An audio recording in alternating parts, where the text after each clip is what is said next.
I've failed in a lot of different ways. Get your shit together. Get it all together and put it in a backpack. All your shit, so it's together. And if you gotta take it somewhere, you know? Take it to the shit store and sell it. Or put it in a shit museum. I don't care what you do. You just gotta get it together. Get your shit together. Hey everybody, it's Aldo Gandhi, and I just want to let you know really quickly that our swag shop is reopened. DeepDishTees.com is where you go, and that's tees with T-E-E-S. Clever name, guys. They're the new home of our merchandise. You can get t-shirts, you can get caps, you can get coffee mugs, you can get hoodies, you can get all sorts of good stuff, and you'll help out the bar room with the purchase. So head over to DeepDishTees.com.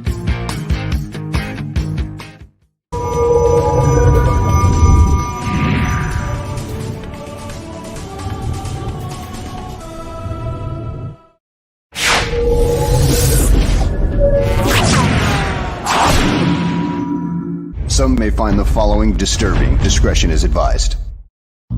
Put the children to bed. It's time for Dan and Aldo to bare their souls.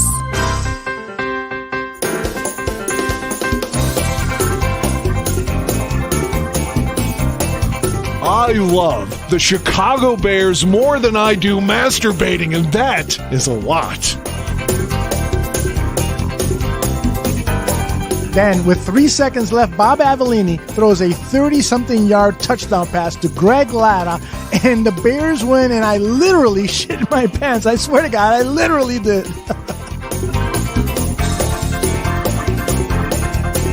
Eric Kramer, for me, I love the guy. He's a tragic figure. I mean, he embodies all that is. If they don't run the ball here, I'm going to vomit. I swear to God. Look, I don't mean any disrespect. He just didn't play that well. Not for a guy of his caliber. You know, they won, but I'm going to be miserable all week because they stunk. I don't really have any recollection of that at all, but I guess perhaps I blacked it all out. So, Dan, tape is the ultimate tool for scouts and for coaches to evaluate players, to detect plays and so forth. And they spend hours looking at tape, right? Why do they so often get shit wrong?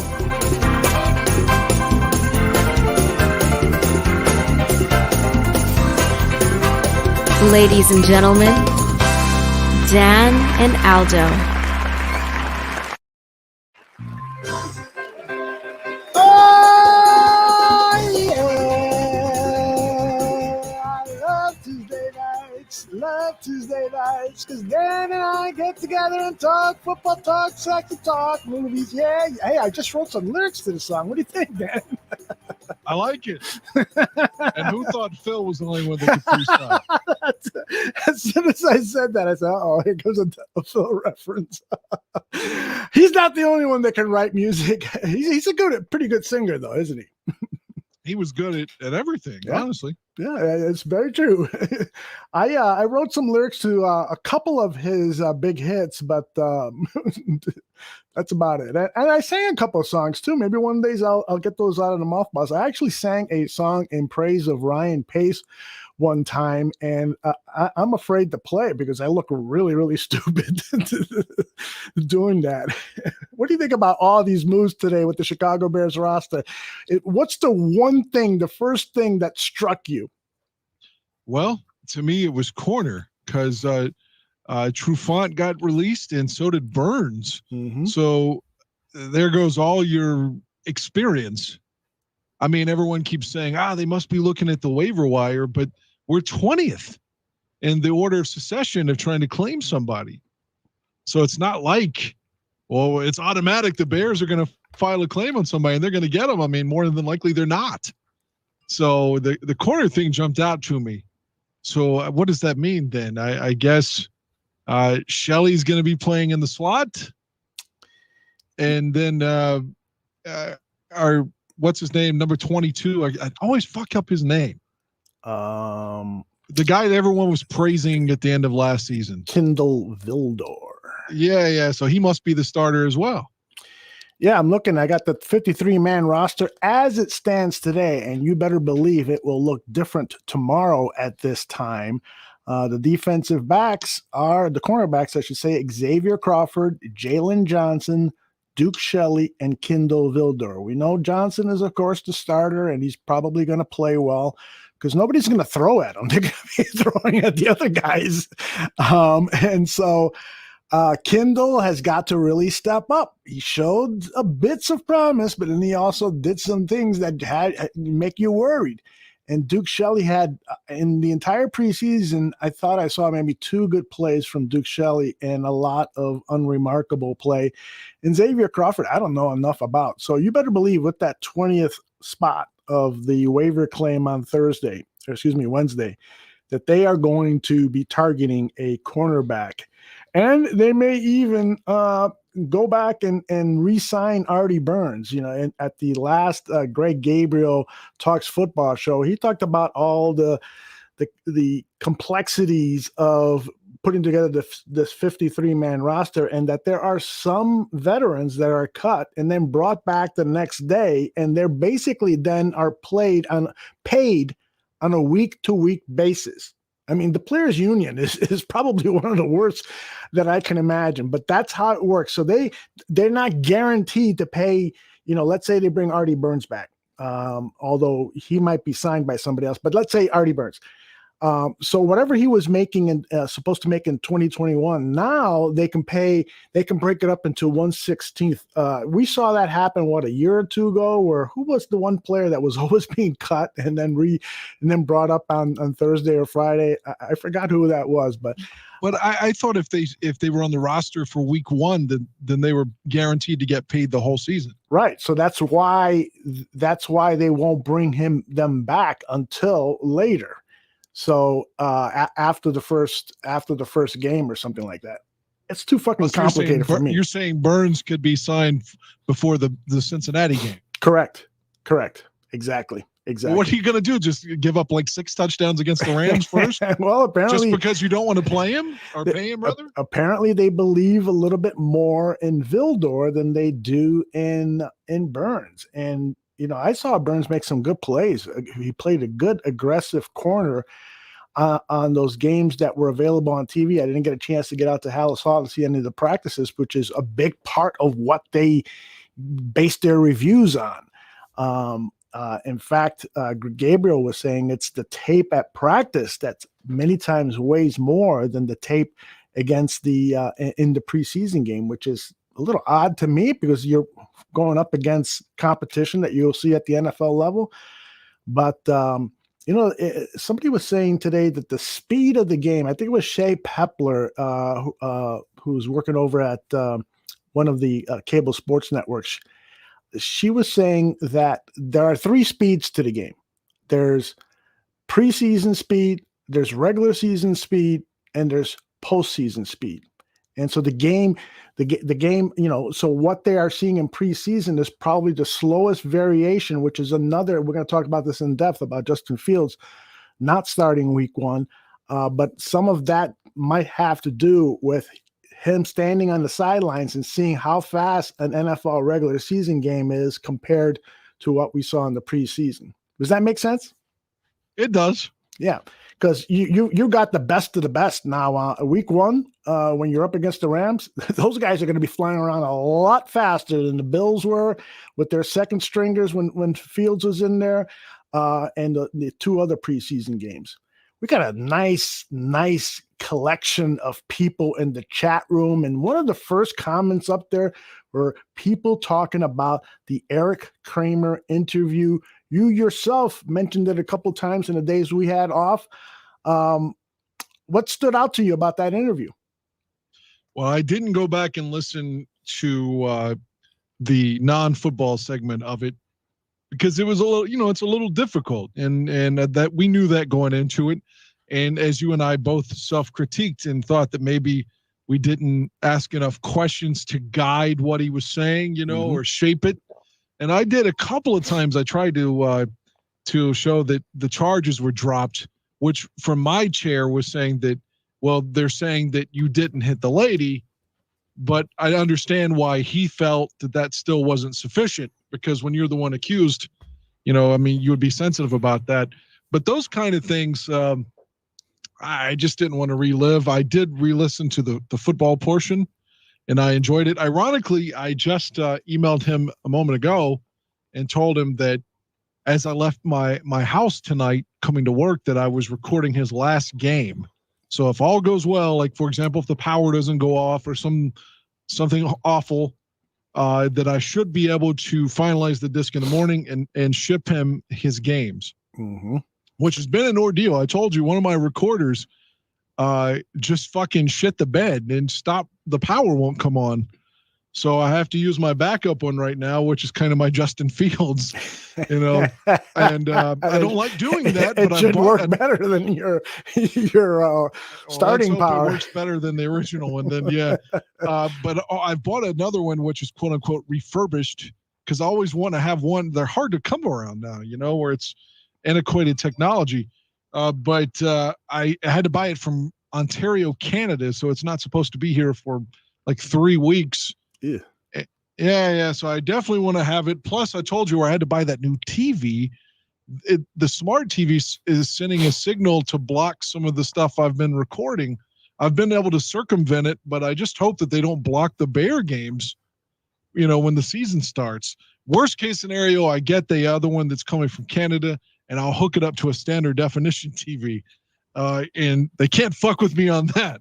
That TV is like from 1996. So there's no way of communicating with that and scrambling a signal. Did you get a chance? So you didn't listen to the suicide part and the stuff with the ex-wife and so forth. And a lot of people in the chat room, by the way, Dan, are really complimenting your part of the interview, or your role in the interview, your questions and so forth. So if you're feeling uneasy about your role in this, I haven't seen a negative comment. I've seen over half a dozen positive comments. So you did a great job, brother. I appreciate that. I took it as, something responsible. Like, it wasn't just like there was a great deal of me just being a fan. I mean, don't get me wrong, but I knew it wasn't, just, oh, can I have your autographs? Or, I mean, there was more to it than that. So I put a lot of thought into what I was going to ask and all that stuff, as you already know. Right. So I took it very seriously. Yeah, you sure did. We normally, our listeners and followers should know that Dan and I rarely talk about the upcoming show. We don't do an outline. I write a couple of things just to sort of help navigate the show a bit, but we rarely talk about, the interview or what we're going to talk about, blah, blah, blah. But this time, Dan was like, I need to talk to you. We got to talk. And we had a nice half-hour discussion, and we sorted things out, and he did a great job. It was outstanding. And and the only blemish that I would say is that I wish we would have provided a little bit more context to some of the things he was talking about in his personal life, in particular, the actions of his second wife, who she has allegedly stolen money from him and blah, blah, blah. So, but I'm glad that you and Eric now are fast friends. When's he going to have you over for dinner? I don't know if he'll even respond to this one, but I just wanted him to know that I wasn't lying about the games, and that I am going to email him tomorrow and give him a tracking number, assuming I get to ship them. And when Trump fucked up the mail, usually you could get something from East to West Coast in 2-3 days. It's like a goddamn 10-day thing now. Yeah. Where Trump was slowing down the mail before the election. And that's not a left-wing conspiracy. That's a fact. All right. Everyone in the chat room is talking about this roster, so we're going to get to that. And they're also talking about Eric Kramer. Ryan just posted that Eric Kramer interview was amazing, and on it goes. But one more thing real quick. Sure. About Eric Kramer. I hope, and I'm not trying to get us to just let's pound our chest and compliment one another, but do you think, in all honesty, after he turned off his mic and his cam and he was done, do you think he felt some level of catharsis from talking all that shit? I mean, I don't know. I It's feel like hard he to say. expressed himself very well. Oh yeah, yeah. I mean, it's something that this isn't the first time he's talked about it publicly. What I'm hoping is that he felt good about all the time we gave him to share his story, to kind of ruminate about it. There were many. If you look at the video of him, he's searching for the right words, and I mean, he can recall everything perfectly now, but he was very thoughtful in that interview. That's some of the look at Ravi says Kramer was very introspective. I'm sure it took a lot of work for him to get his mental health to where it is now. You are absolutely right about that, Ravi. And by the way, on some of our shows, we're starting shows with a 2-minute bit about him talking about his suicide, and then the suicide prevention phone number at the end of that clip. We want to kind of use it as a public service announcement here at the Barroom Network. I didn't use it today, frankly, because I forgot to post it, but it was played yesterday on South Burbs Hitman, and we'll have it on our other shows as well. Yeah, two things that he said that was, I don't want to say controversial, because we're not on FM radio, so it's okay. But he used the word whore, which I'm a big fan of. But under the context, he said that he was pretty angry at the time.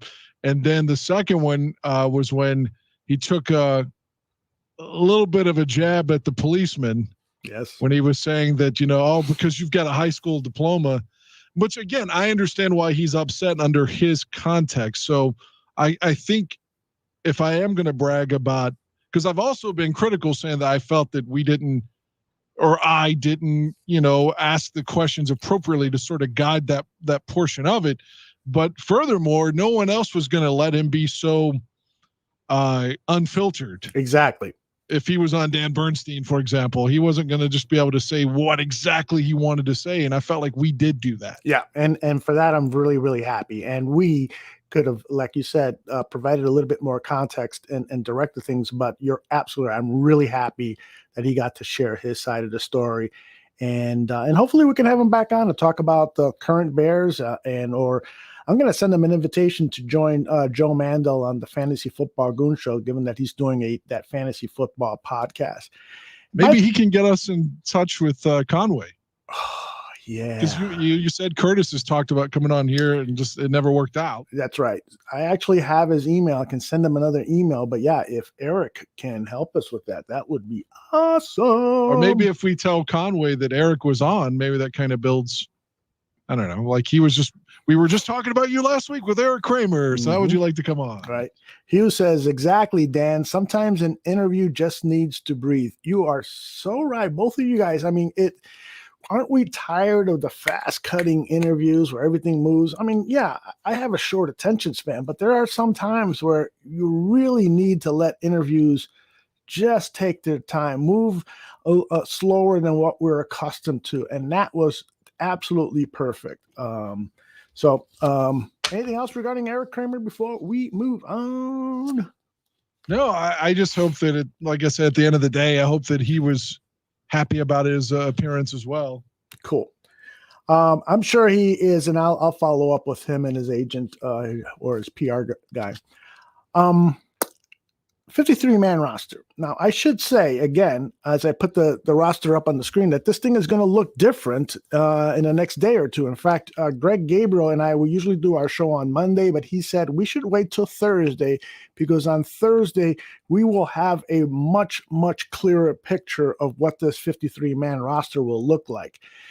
He didn't want to do it tomorrow. He wanted to do it Thursday. So Greg, of course, being the former director of personnel for the Chicago Bears, would know when it's a good time. So we'll talk about that more in depth. And then Danny has been asking me, man, I'd like to come on and talk about the roster. Want to do it Wednesday?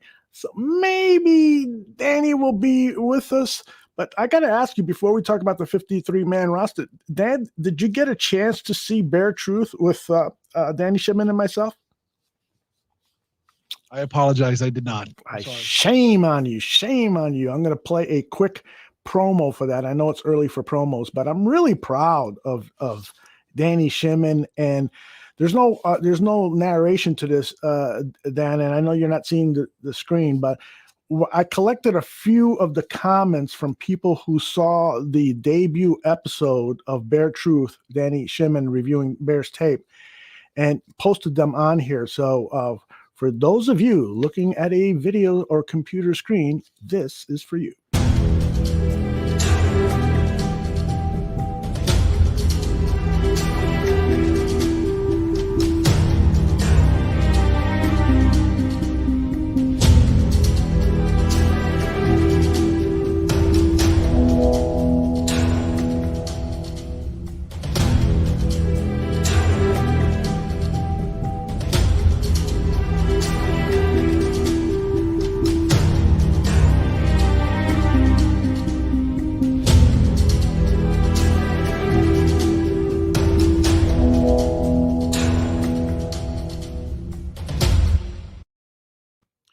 As the graphic says, the next episode will be Thursday, and Danny will be breaking down a number of plays from the last preseason game, and we'll also talk about the roster then. So Danny Shimon doing a great job. He's developing almost as big a fan club as you are, Dan. Hey, he gave us a compliment on our Kramer interview as well. That's right. And man, and getting a compliment from Dan, it's really, really tough. I mean, the only people he compliments are the guys that he scouts and he likes. Just kidding. All right. 53-man roster. Your number one concern is the cornerback position. I don't think there's going to be a lot of argument on that, but the other position that stands out to me is the offensive lineman position, and in particular, the tackle position. The 10 offensive linemen currently on the roster, Alex Burrs, who has played some tackle, but I don't think he can play well enough to be counted on game after game after game. Larry Borum, the 5th round draft pick. A lot of people think that he could potentially be a starting tackle in the NFL as soon as this year. He played some left tackle, and they've liked what they've seen so far. But I don't think that Larry Borum is ready week 1, week 2, or anytime early part of the season to take over that job. He needs more reps. James Daniels, what do you think about James Daniels? There's a lot of people in the chat room who are really down on James Daniels, the 2nd-round draft pick from about 3-4 years ago. Yeah, I don't want to say that I'm down on him, but it just feels like thus far, I wouldn't be shocked if you told me, hey, 1 year from now, this guy's going to be gone. Mm-hmm. But on the flip side, if he plays really well, maybe he gets a new contract. But I wouldn't be surprised if he's another guy that we say, well, we missed on him. Yeah, and a guy that you are not fond of, Elijah Wilkinson is been retained and is going to play one of the tackle positions as a backup currently. As a backup, right? If there's a hope in this season, this guy is a backup. Well, the funny thing is that Danny Shimon said, I've seen a few plays of him at left tackle, and I think there's some promise that he could potentially play that position. And I don't want to get what he said incorrect. He didn't say as a week-to-week starter, but if needed, he believes Wilkinson can come in and contribute if he continues to progress. Do you remember that play in 2018 when Khalil Mack had just come to the Bears against Detroit, when he just ran over the fucking tackle and got the sack on Stafford in the same play? He basically sacked both of them. Yes. Yeah, it was just a highlight of all highlights, that kind of thing. Right. It's right up there with the backwards sack on Rodgers in 2018. That play of Mack against Detroit, there was a similar moment in the preseason game when Fields got hit and Wilkinson was pancaked all in the same play. That just like, that's the image I'll have in my head of that guy until something else. Yeah, it must be something he does positive in a game to replace that image. Kenny Persinger says that Wilkinson sucks balls at tackle, so he agrees with you. All right, man, and that Lachavius, whatever the fuck, Simmons or whatever, that's his name. Oh my goodness gracious! They were trying to say that this guy could play left tackle, and he was getting dominated at the right side. I was like, man, I'd rather have Bobby Massey here than this guy.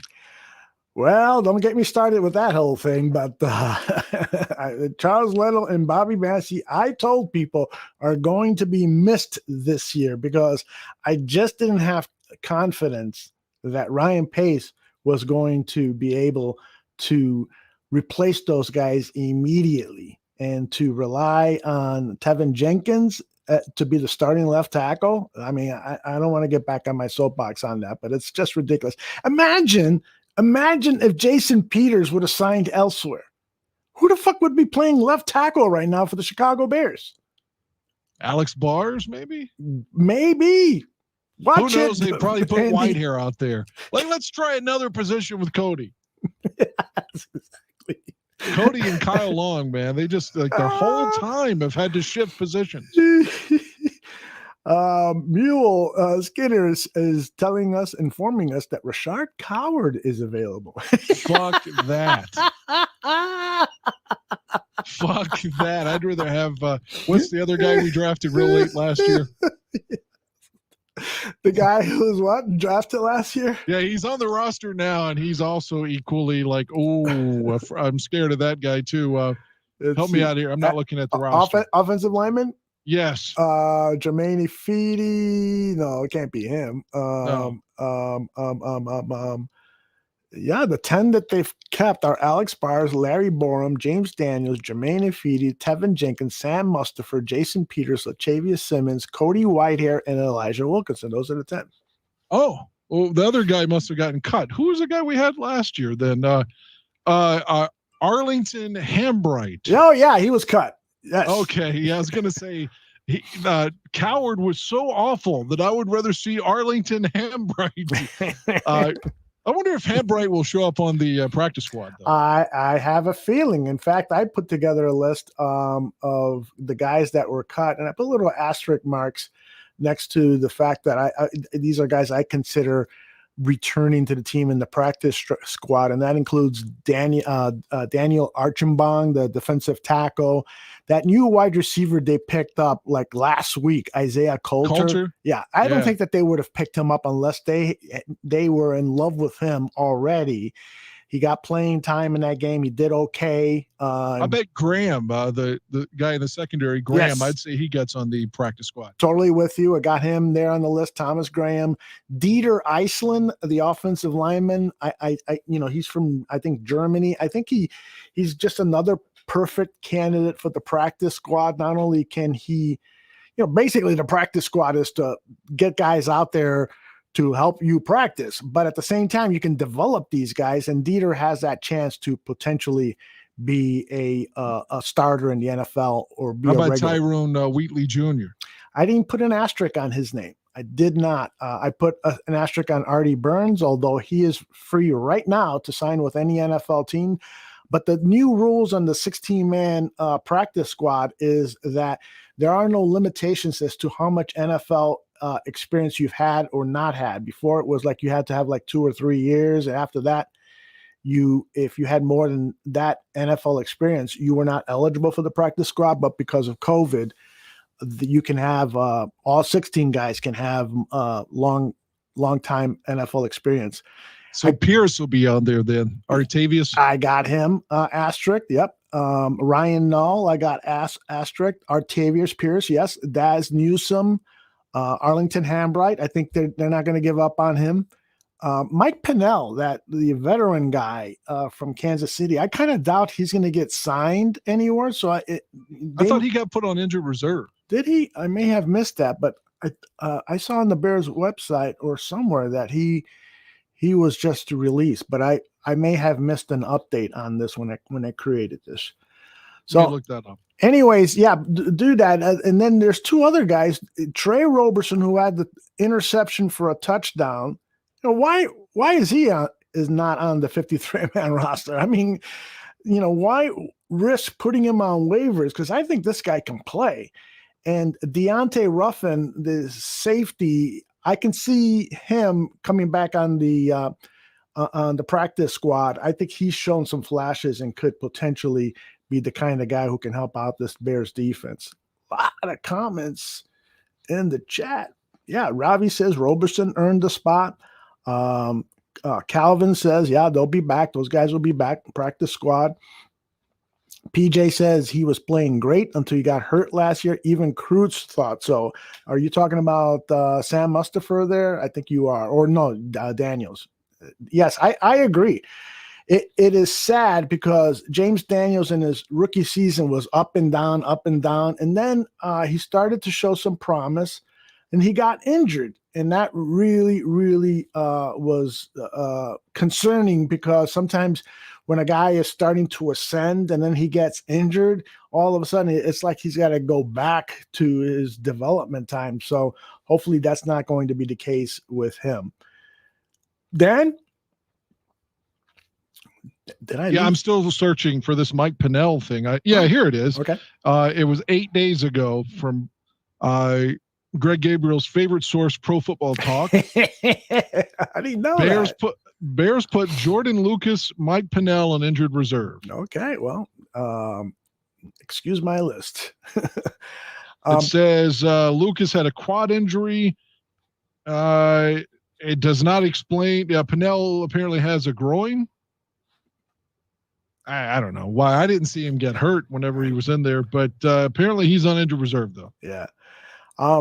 PJ had a comment up, and I'm scrolling up to see if I can find it. He's saying that the Broncos are shopping around Bryce Callahan and none other than Kyle Fuller. What would it take to bring Kyle back? Wow. Andy Dalton, straight up.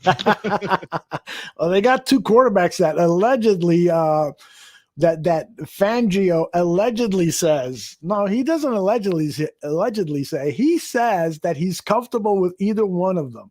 So that is, first of all, can Vic Fangio evaluate quarterback talent? I don't know. Isn't it damning for the Broncos? Not that we're a Denver show, but again, I've got a friend who's a Bronco fan, and I've said this to him. I mean, I feel like starting Teddy for them is like us starting Dalton. Mm-hmm. Although Drew Clark has had a couple of starts, I mean, you don't know what you don't know. I mean, play the guy. I mean, just see what you got. I mean, I don't know. I mean, it's no shot at Teddy. I'm just saying Teddy's got to be in his early 30s now versus this kid who's supposed to be their future, and he can't even get on the field. Stephen Mee says, give Dieter Iceland a chance. Stop this anti-European bias, smiley face. I'm taking the knee till Dieter plays. I don't blame you. I think that guy's got potential. So Callahan would be a nice addition given that we don't know who the hell is playing that nickel cornerback spot. But as Mule Skinner says, man, he gets hurt so often. Yeah, he did. He was hurt a lot. Yeah. You know, I'm surprised they didn't bring McManus back, given all the problems we've had on special teams in the preseason. It seems like every punt, someone's about to take it to the house. Yep. I mean, what's McManus doing? I don't know if he's probably sitting at the house, right? I mean, I don't think he's playing anywhere else. And you figure like the Bears, he was with the Bears as far back as when Lovey was still here in 2012. Oh my gosh, that is so true. Holy moly. Yeah, I would have brought him back just to help on special teams, if anything else. Yeah, he's not with a team right now. He's a special, a free agent. He's 33 years old, so that's not going to help him. Well, I mean, I don't know what was going on with Tabor's scheme in the preseason. You can say you're trying to play vanilla, but every game it was just like a fucking I don't want to say this phrase, but it popped in my head that when Hank Stram used it in the Super Bowl film against the Vikings, he says when he was criticizing Minnesota's coverage, he said it looked like a Chinese fire drill, which you cannot say in 2021. But no. But the point is, the Bears looked awful on special teams in their coverage teams. Yeah, I'm with you. Well, and I do think that there's just a lot of kind of trial and error going on there. They were throwing, different combinations of players to see what works best, giving guys an opportunity. A lot of the guys that were playing special teams, they're on that cut list right now. So, so I wouldn't worry too much about it, but I do worry about it just because of Dave Taub's track record with the Bears. I mean, since he's been the special teams coach, there seems to be nothing but problem after problem after problem. And thankfully, Cairo Santos has stopped the bleeding at the field goal kicking position. But beyond that, yeah, there have been times where the players on the field didn't even know the rules and they were penalized for that. And that you point the finger at Dave Tao. Chris Tabor. Chris Tabor. I'm sorry. Chris Tabor and Mike Fury are two buddies of Matt Nagy, and you just wonder why the hell are they still coaching? It just feels like Nagy only likes other bald men. It's like a bald brother community thing. BJ says that Sherrick McManus went to his old high school, so he's a big fan of him. Wish we had him back over. Give Sherrick a call, and tell him that we want him to be a guest on. You know who else is coaching high school now is Trent Dilfer. Really? Yeah, Trent Dilfer I can't believe he had to apologize. He was on the sidelines last week, and he yelled at, I guess, his quarterback. And the way the world is in 2021, Trent Dilfer had to apologize for it. That's it. Political correction has gone way too far. There have been some good things about political correction, but there's been now, I think the bad things are starting to catch up or may have overpassed the good things with political correction. Yeah, I mean, if your coach can't, again, imagine if Mike Ditka was coming in now. There's no way. There would be sound bites every week of something he said, and there'd be pressure for the Bears to get rid of him. Forget about it, man. Forget about it. All right, I wanted to also talk about some of the guys in the NFL, some notable names that have been cut. What did you think about Cam Newton being? Cam Newton made me so jealous of Belichick having the temerity to make a move that he thought was good for the It just feels like Belichick was probably like, man, I'm sorry, Cam. I like you. I respect you. But at the end of the day, I feel like the kid gives us the best chance to win. If I go ahead and cut you, maybe you can get on somewhere and try to start. And it's just like, Andy Dalton, though, we promised you in May that we were going to let you start. So we're going to follow through on that, even though it's obvious to everybody that you probably didn't earn the spot. All right. Well, you opened up that can.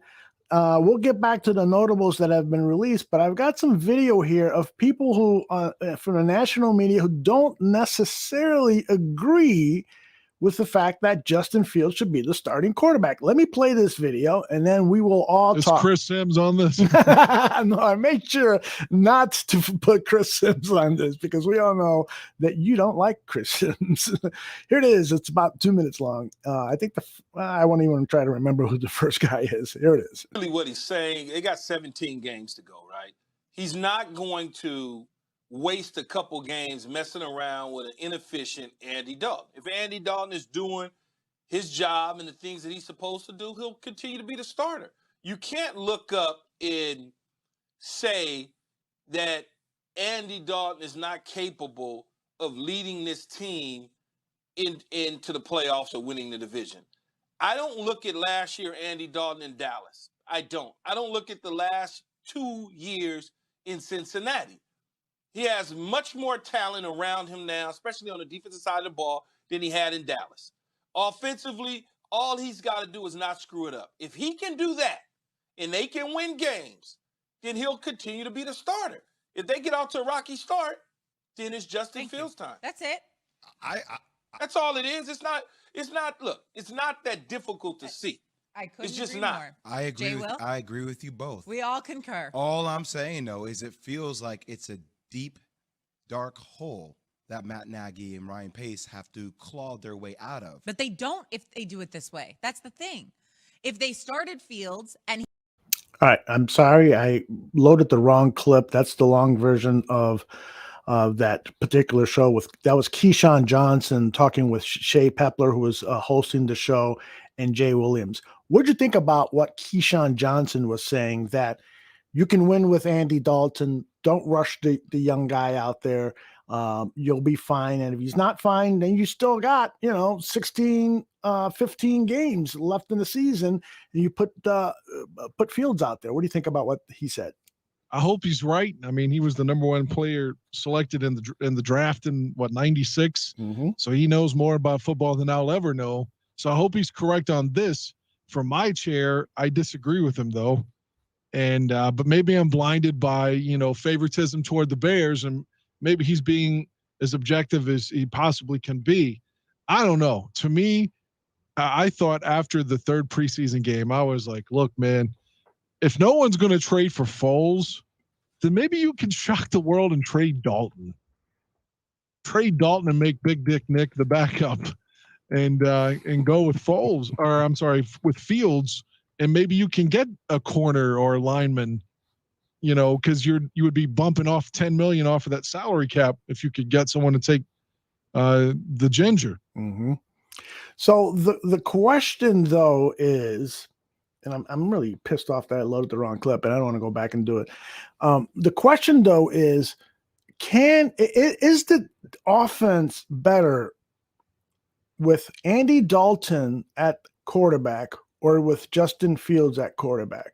That should be the question being asked of Matt Nagy. And he did sort of respond to that in this clip that I have from yesterday's press conference, yesterday being Monday morning. And we'll hear from the coach again on Wednesday morning about these cuts. But this is Nagy talking about the quarterback situation.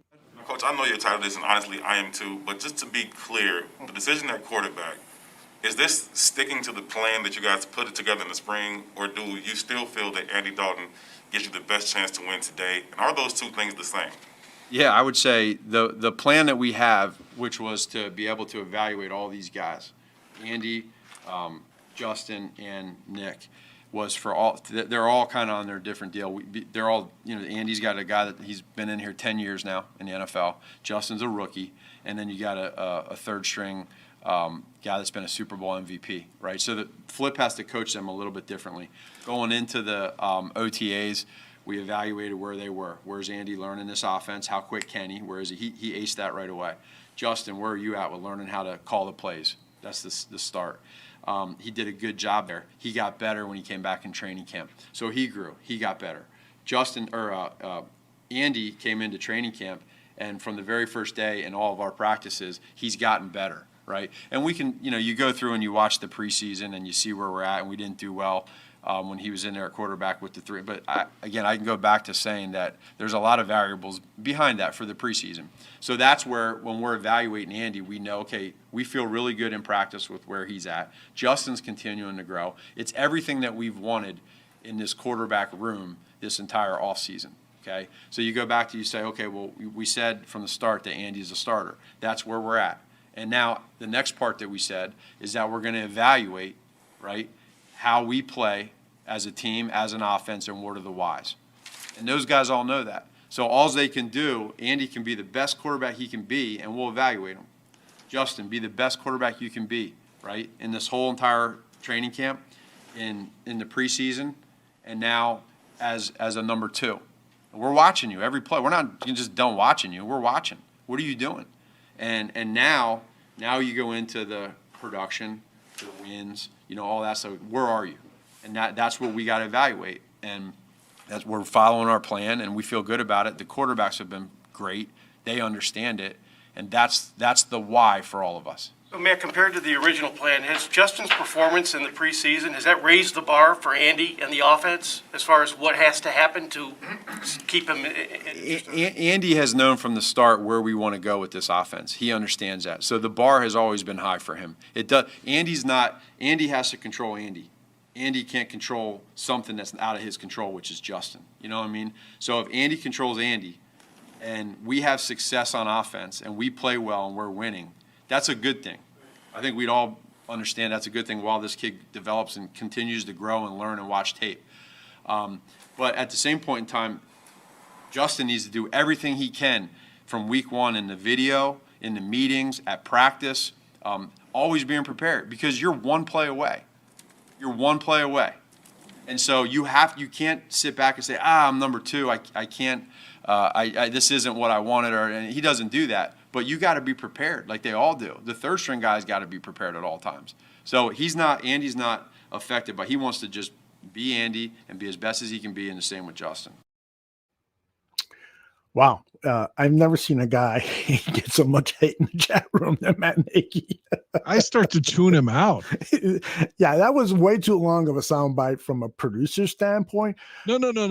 That's not what I meant. I'm just saying, regardless of what he's saying, it feels like he's so monotonous that I start to I get my phone and I'm looking up, what are we going to talk about next? Is there a lady that's messaging me? Well, is there? Unfortunately, at this time there isn't. But I always, I kind of just, I've heard too much of his shit at this point.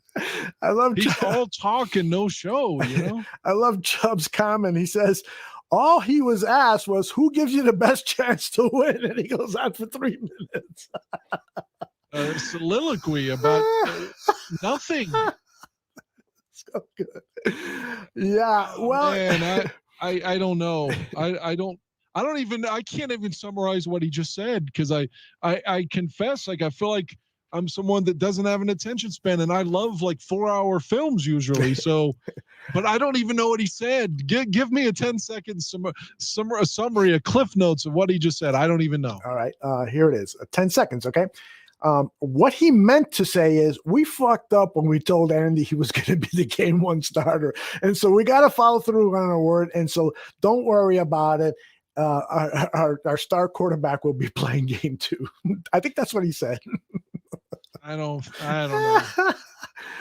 Well, I got the media.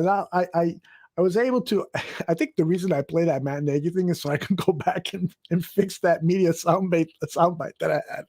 So I cut out the Keyshawn Johnson part, and here are sound bites from a couple of other shows. They play against the Rams, fam. That's right. And newsflash, they have Aaron Donald and Jalen Ramsey.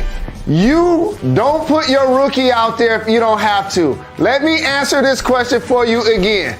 It's because they played the Rams week 1.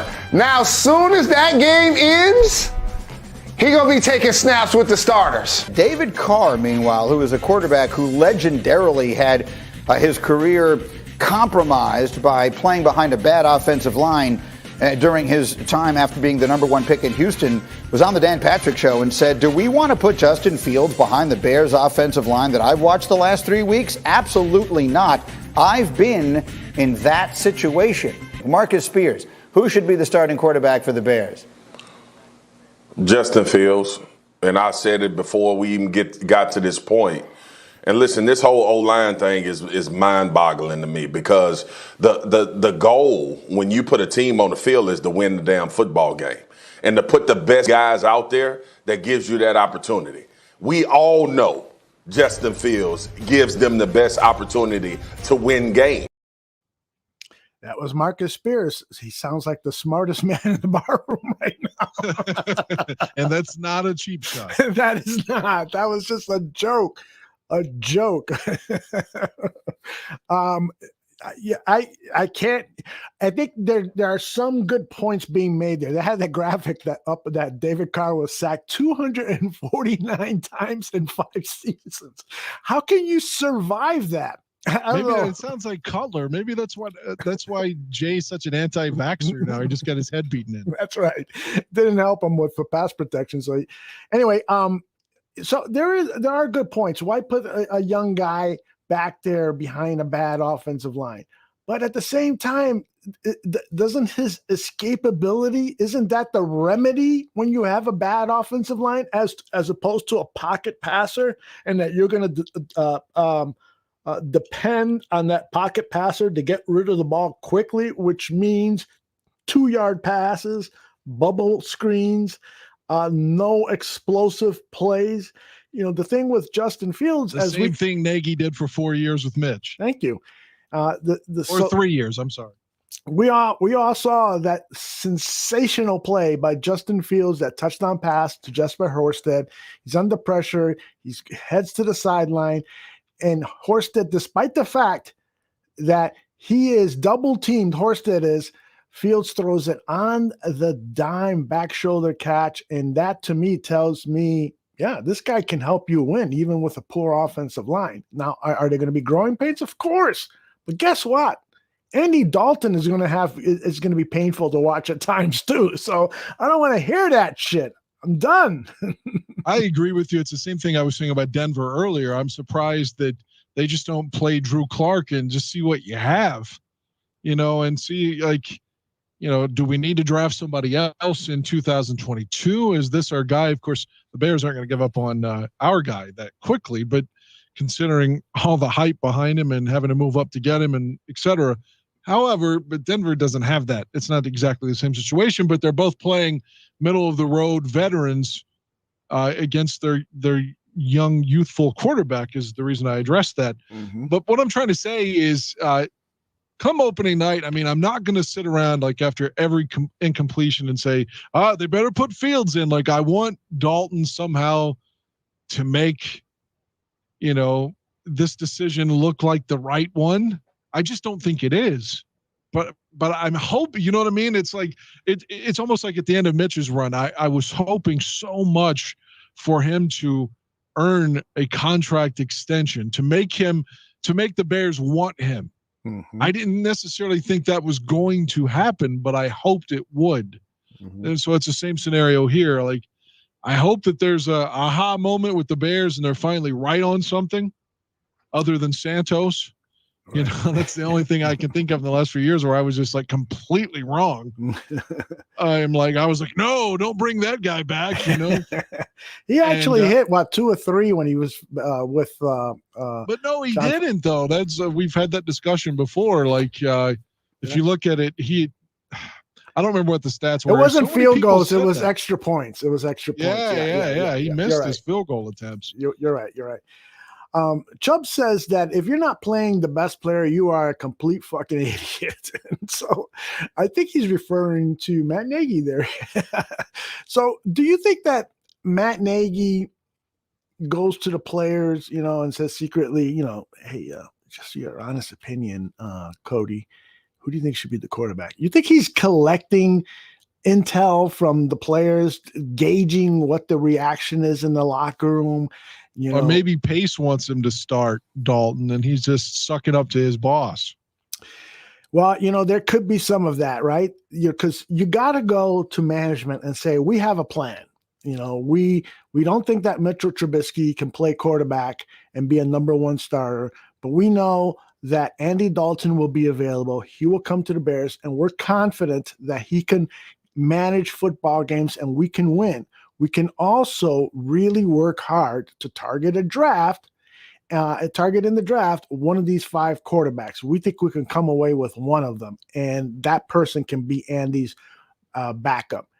So that's what happens. That's the plan they sold to George McCaskey. And so maybe they just want to follow through on that plan.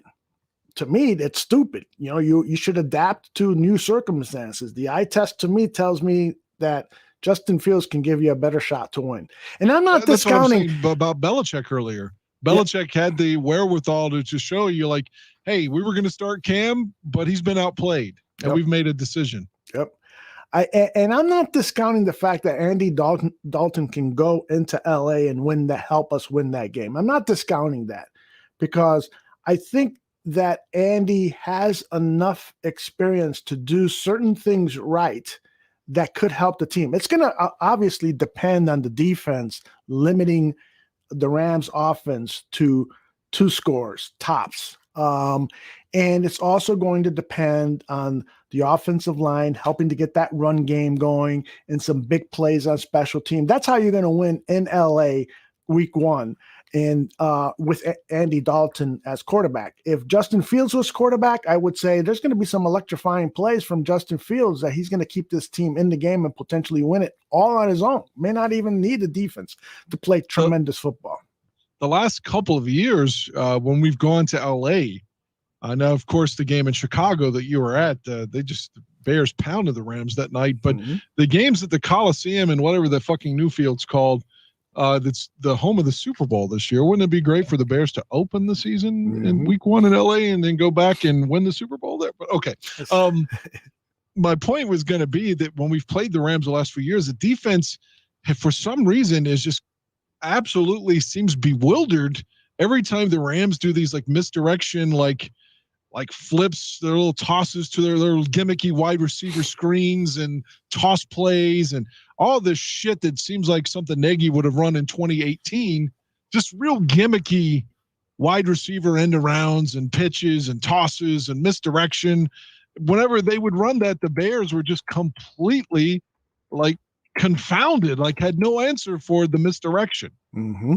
So I hope that for some reason they've watched tape the last couple of years on what the fuck the Rams have been doing. I hope so too. Interesting comment here from Stephen Mee, our guy across the pond. It says in 1983, Dan Marino wasn't named starter for the Dolphins until week 6. So I'm looking at the stats here. Is that true? I didn't know that. Well, maybe they started David Woodley because he did lead them to the Super Bowl the year before that. So maybe Woodley was the starter. I didn't know that, though. Yeah, and Marino was, the 20th pick of the first round? I think he was. It was late in the first round. He fell for whatever reason. Well, here are his stats for that season. And indeed, he wasn't named starter until later into the season. 20 touchdown passes, 6 interceptions. Not too fucking bad. And they were upset at home by Seattle in the wild card game.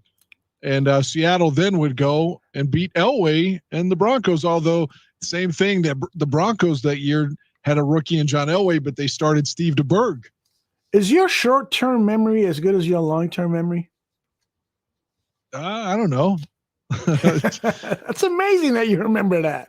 Well, I didn't know that Marino didn't start till week 6, though. So, but yeah, I knew that Elway had to split time all year with the Berg, and like Seattle, they went to Miami, beat the Dolphins, and it was like back-to-back kickoff return fumbles from West Virginia's own Fulton Walker that cost him that game. Although he had a kick return of the Super Bowl the year before.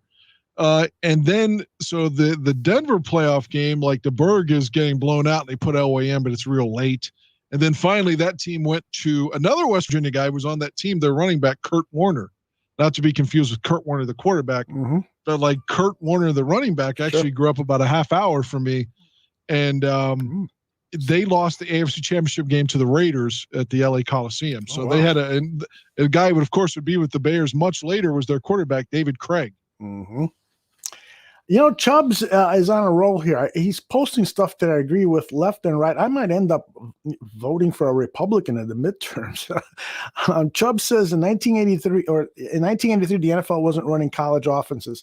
And so that is a great point, and one that I've touched on in previous shows, is that it's easier for these college quarterbacks to come into the NFL and start season 1 because the NFL has adapted their offenses to include a lot of the college schemes. I mean, and that's the right way to do it. If you can't, because the collective bargaining has prevented you from doing certain things that you used to do in the offseason, well, what's the best way to get these guys playing to their best as soon as possible? Start using some of the systems and plays and schemes that they played in college. And we've seen a lot of that.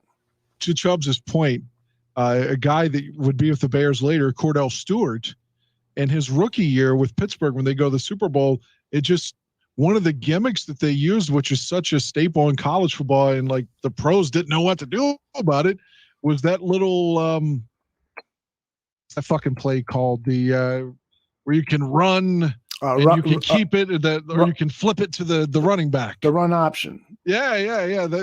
It's like when Cordell did that all the time in the option, and they had no, like the defense is like, oh, we've never seen this before. But it was the first time that I can really think in my head that a college play was used so often, and the pros and the pro defense had no answer for it that year. And then, of course, he played wide receiver too, and that's when they called him Slash. But oh yes, yeah, that option play like confounded everybody that year for some reason. Yep. And if you remember in 2012, it was Kaepernick and Russell Wilson with the run option at quarterback that was confusing everybody. Indeed. All right, let me get back to that list of notables who were cut. So besides Cam Newton, there were a number of quarterbacks cut today, including Trevor Siemian, who I thought the Bears should have taken a chance on when he came out of Northwestern, just to add a new face. And he's had some good games as a pro. but and I bet he'll be signed by somebody. Garrett Gilbert and Ben DiNuccio, the two quarterbacks from the Cowboys, Nick Mullins. Those were the prominent names at quarterbacks, besides, of course, Cam Newton, that were dropped. And then at the offensive line position, did you know there was an offensive lineman, and a pretty decent one, named Michael Jordan?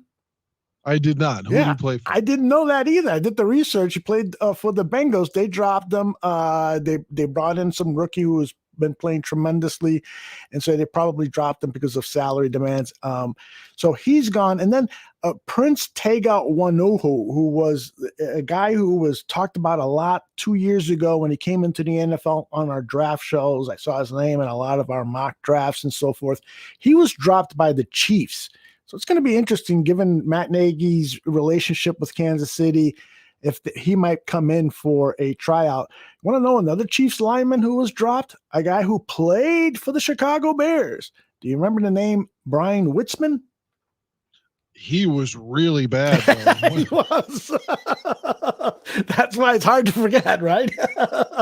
Yeah, he was really bad that year. Was it 18 when he had to play? Yes, that was exactly right. I think he started against the Rams on that Monday night game, and he was just being manhandled. So yeah. Brian, so did Kyle Long make the Chiefs? He's on the physically unable to perform list. He's hurt again, huh? Yeah, well, he got hurt, I think 2-3 weeks ago, and so he's been on the PUP list since then, I believe. So a couple of other notables. You know, I remember the guy Steven Denmark, who was drafted by the Bears 2 years ago in the 7th round. He was this incredible athlete. Well, he was picked up by the Packers after the Bears dropped him, and the Packers have dropped him. And they also dropped the wide receiver from Notre Dame, Equanimous St. Brown, who I had high hopes on. But a couple of other wide receivers that we should take note of. John Brown, the speedster, was dropped by the Raiders. He actually asked for his release, and the Raiders complied. So I know how much the Bears prize speedy wide receivers. He might come in to Chicago. I wouldn't put that past him. And then Brashard Perriman from the Lions, which is so weird because the Lions right now, they're 4 wide receivers, the guys you've never heard of. Nobody's heard of. Don Burr, where are you? I mean, it is embarrassing what the Lions have for Jared Goff at the wide receiver position. Now, I'm not saying some of these guys, in fact, St. Brown's. Yeah, don't say that because by the time I come out there in week 4 and these no-name wide receivers, I'm like, they had scrubs, did they, Aldo? Well, they caught 5 touchdowns today. True. Yeah, don't jinx that on me. True. Now, the guy who was the number 2 receiver on their depth chart is St. Brown's brother, Equanimous' brother. So he's actually, Danny Schimmon likes him a lot and thinks he's going to have a good pro career, but they don't have a veteran on that wide receiver core, and that hopefully will be a big problem for that team. Where is Golden Tate now? He always catches a touchdown against the Bears. Like, which game is he going to burn us this season? That's right. Clinton Dix is also available. You think the Bears should bring them back if there's a need at the safety position? I mean, I don't even know who do we have as our backups? Deion Bush and God damn it, the special teams ace that we have with the hyphen name. Houston Carson. He's a solid backup though. Yeah. I like Houston Carson a lot. But I don't know. I mean, maybe is 4 enough at safety? Yeah, Xavier Crawford. I don't think Xavier Crawford is going to be around much. I think he's one of those guys that they probably are looking for defensive backs on waivers, and so he might be replaced. We'll see. If Clinton Dix is wanting to be a backup, but then again, the backup safety is probably going to have to play special teams. Yeah, and I'm sorry, Crawford is a cornerback, but the 4 safeties right now are Deion Bush, DeAndre Houston Carson, Tashawn Gibson, and Eddie Jackson. So I think we're good there unless an injury happens to one of those guys. Who was it that got injured in that last preseason game? It was Bush, right? Deion Bush got hurt. Yeah, right. So hopefully I was watching the Titans coverage, and it was just dreadful. Now, maybe I'm saying that because I'm a Bears fan, but whenever like someone was hurt, or whenever there was a play, like a flag down, I would only know that the flag was down because I was following along on Twitter. They would cut to the booth and talk to their broadcast team, talking about the Titans' upcoming season, not even caring about the game that was going on. Yes. They weren't even talking about the fucking flags or anything. Yes. It bugs me when broadcasters do that during preseason games. They have no clue that on the field there are 22 great stories going on about guys fighting to make the team, and they should be highlighting. Man, I want to do a show just totally dedicated to my pet peeves and your pet peeves about what's going on with broadcasting in the NFL. Like on Twitter, I put down, there was a catch in one of the games where somebody caught a ball, got possession of it, and then we needed to determine if he got both feet in bound. Well, both feet in bound.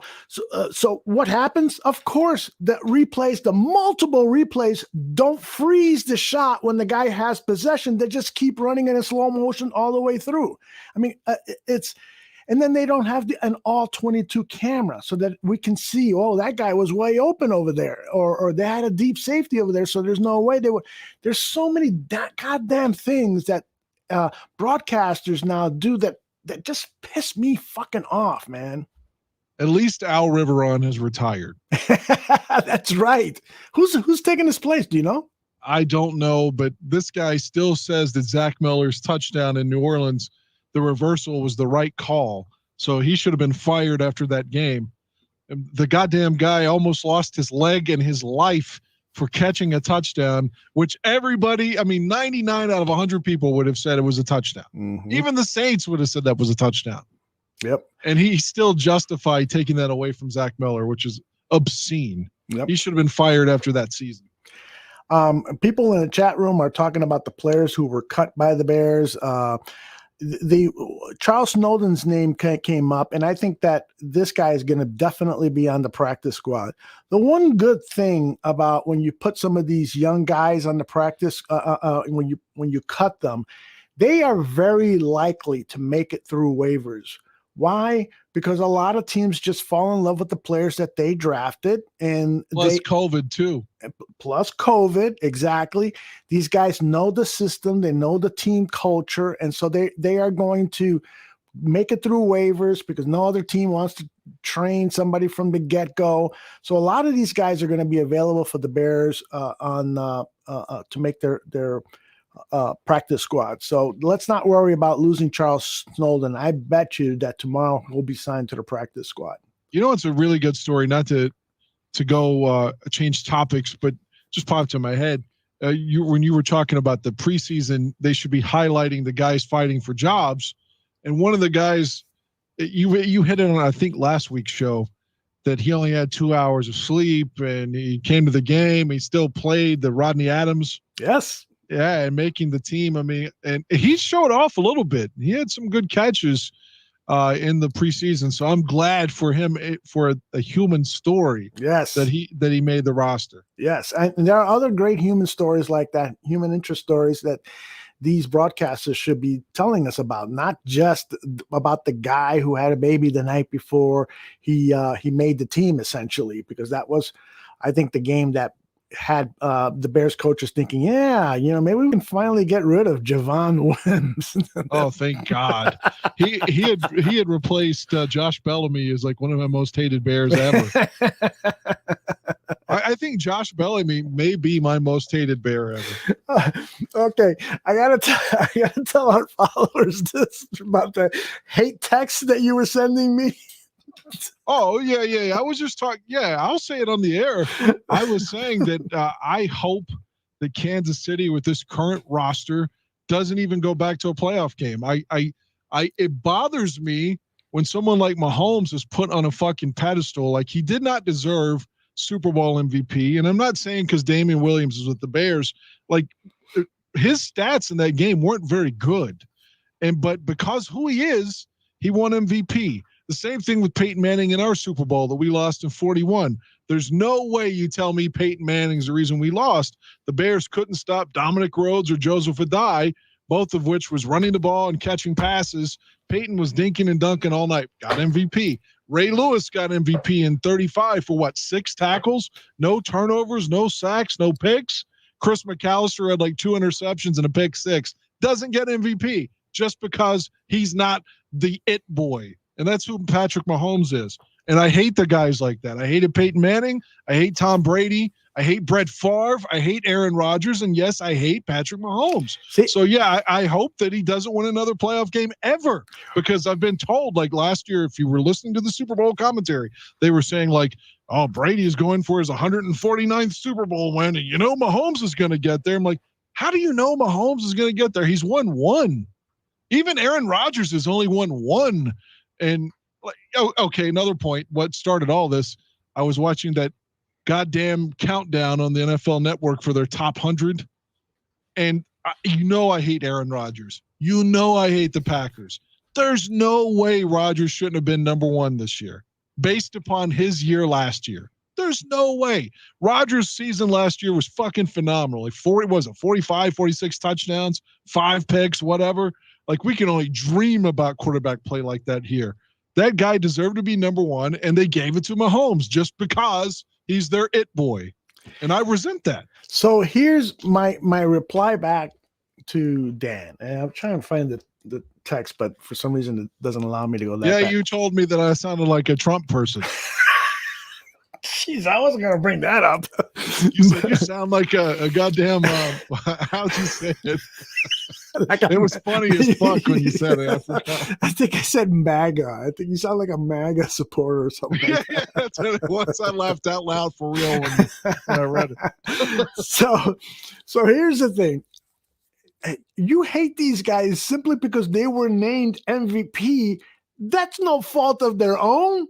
They just played a football game, and you should be hating the people who voted for them to get the MVP. And so I told you, man, hate's a little strong for something that they had no control over. Maybe hate. It's just I don't have hate like I want to start a concentration camp.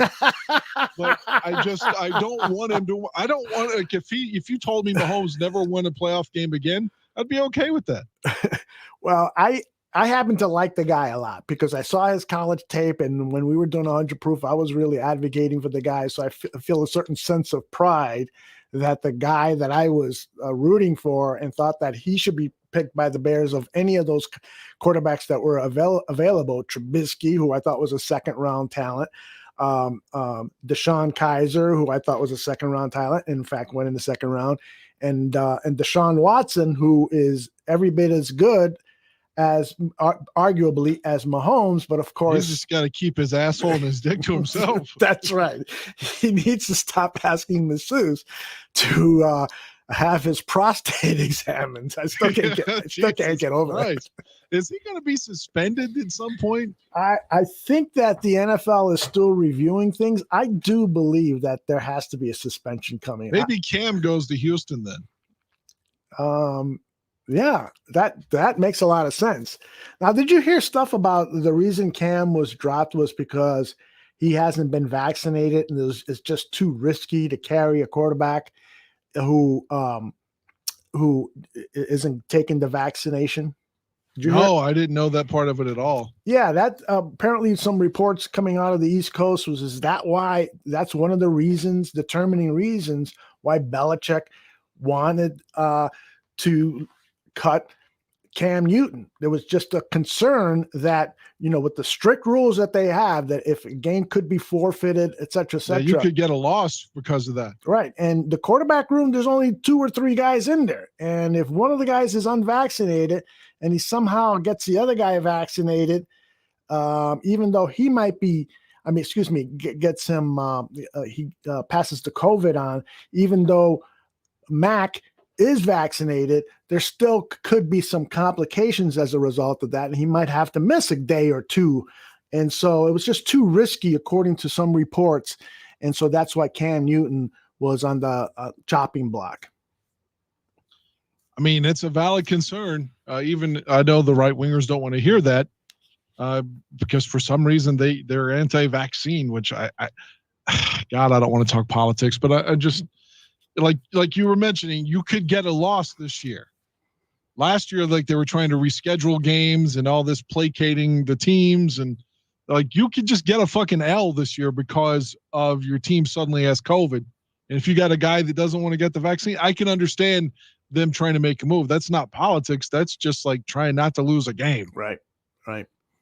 Chubb says there's a bunch of quarterbacks who haven't taken the vaccination. I agree with you, Chubbs. There are, but apparently, and PJ is saying, that if that's the reason Cam was cut, that it's unfair. And it is what it is, though. I mean, and that hasn't been confirmed by the Patriots, and I doubt that they will say that. But some reporters have actual inside sources, and maybe that's the case with that. So I don't know. Kind of a weird situation with Cam Newton. Let me go back to our little list here of notables who have been cut, just to see if there's one other name that I wanted to mention. Oh, Everson Griffin, the defensive lineman of the Vikings, who has had some really super years with the Vikings. He is like Eddie Goldman. Bears probably don't need him, but man, if he could be had for a dime and a nickel, I'd love to see him on the roster. But we shall see what happens. I wanted to also play some audio from Matt Nagy's press conference regarding Tariq Cohen. You were, Dan, the first, in fact, to let me know that Tariq Cohen was put on the PUP list. And so prior to that announcement, Nagy was asked about Tariq. Listen to this. Is there more to work back from than just an ACL? No, it's for him, it's every single day he's coming in and working, like I just said. And the time-wise, when y'all asked me a month ago about the time, it's hard to say. I mean, he's at a point right now where he's getting better every day. He's not where he needs to be right now, but he is improving. And the only thing that we can do is just keep grinding with that rehab. That's all he can do. He's unbelievable in the meetings. I mean, he's the same as he's always been. Physically, we just got to keep taking it day by day, and I'm just not going to put a timeline on him. Did he have a second surgery after the initial ACL? Did he have a second surgery? Did they go back in or anything? Is that timeline? No, I don't think it changes the timeline. I think for him, I got to go back and find out about all the little scopes or surgeries that these guys have. But for him, I just think he got to a point where it was a little bit of like the scar tissue and just the healing and everything like that. So it's where he's at right now. And all I can appreciate from him is working every single day, and he's done that. He's lying. He knows that Tariq had another scope. That's bullshit. How could he fucking not know? I got to go back and ask Ryan if I can divulge that. That's what that was all about. I agree with you 100%. So Tariq was hurt in what was it, week 3 last season? I believe so, yes. So we're looking at roughly, when he's eligible to come off the PUP list, a full year's time calendar.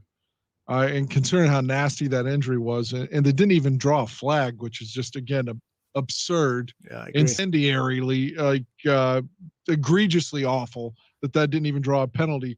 But that would feel like that's probably about the right time, about a year to come back from something like that. Mm-hmm. And just to get him back on the field. But in previous guys, it would seem like he probably won't be himself until 22, though. With full explosiveness, I mean. Right. I'm wondering if Mule Skinner isn't correct that Cohen isn't finished. I just feel like, first of all, re-signing him, I thought was a mistake. I said so publicly.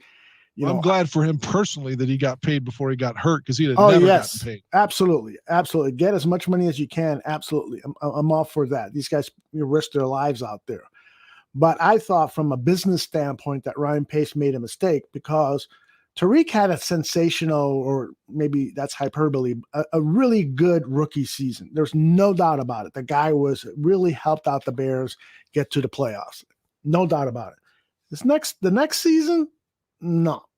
That's because Nagy doesn't know how to use him. His rookie year was with Fox. Yeah. Nagy doesn't know how to use him. He would bring Cohen in and have him running in the fucking 1 and 2 hole, like between, I mean, this isn't the between the tackle insides John Riggins. This isn't a big bowling ball. He's not Jordan Howard. Like you should have him more outside and sweeps and maybe even in the slot. But Nagy always misuses our talent, which is what I've been bitching about the whole time he's been here. Well, I guess then I was wrong because his first 2 seasons were good. His first season in 2018 under Matt Nagy's, which was his first season, that's the season where he had 5 touchdowns. His rookie season, he had 1 touchdown, did well on special teams. It was in 2018 where he had 100 rushed for 450 yards, 4.5 average, 3 touchdowns, a total of 5 touchdowns with the 71 receptions that he had. So Matt Nagy, I thought, used him pretty well, but I thought that in subsequent years, he wasn't the same kind of explosive player. And I've always been concerned about his size, that the punishment that he was getting by guys who are almost quite literally twice the size that he has, that his playing career was going to be shortened because of that. I've seen it. The Darren Sproles are so rare. And in fact, I posted a picture of Darren Sproles when he came out of college and Tariq Cohen when he came out of college. And the difference is like those old ads where the muscle man is kicking sand on the skinny guy at the beach who's there with the girlfriend. And unfortunately, Cohen looked like the skinny guy. He just doesn't have the muscle mass like a Darren Sproles. And so I don't think he can play in the NFL for long periods of time. So, or just to play devil's advocate, the Browns had a guy in the late 80s. There was a gimmick return man, didn't do as well at running back, but eventually was moved to wide receiver and was balling when he was with the Falcons. Although he played well with Cleveland too, I'm just saying, but he was more like Cohen early on and was shifted to wide receiver, and that's Eric Metcalf. And Metcalf was moved to wide receiver and had a second life in the league. So you can't tell me that Cohen couldn't get in the slot and just abuse motherfuckers, with all the speed he's got. Well, assuming he has it still. I think that I will not be surprised if we see Tariq Cohen ever play again in the NFL. And somebody in the chat room, I was trying to find it, has said, that watch, Tariq is going to have another surgery coming up. And I would not at all be surprised because this just falls under the narrative of the Chicago Bears. They're not honest about player injuries. Tevin Jenkins was making all sorts of progress. Yeah, right. It's close. And now he's having fucking back surgery. Kevin White. Right. Kevin White, same storyline. And now it just smells like the Tariq storyline is one that. But to be fair, Cohen, they were saying in May and June was still a long ways away, that his rehab was going slowly. So at least that was confirmed at that time. Because like you said, in most instances, they just blow sunshine up our ass and say, oh, well, he's doing well and he's day to day. And they know that he's fucking month to month. That's right.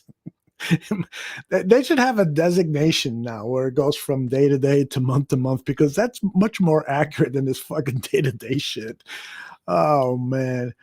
So we've talked about the 53. We've looked at the cuts, the notables. I think we're done talking about this roster. Well, I got one more for you that I was talking with the guys in the text group today. I can't remember because I had just woken up who was making the points.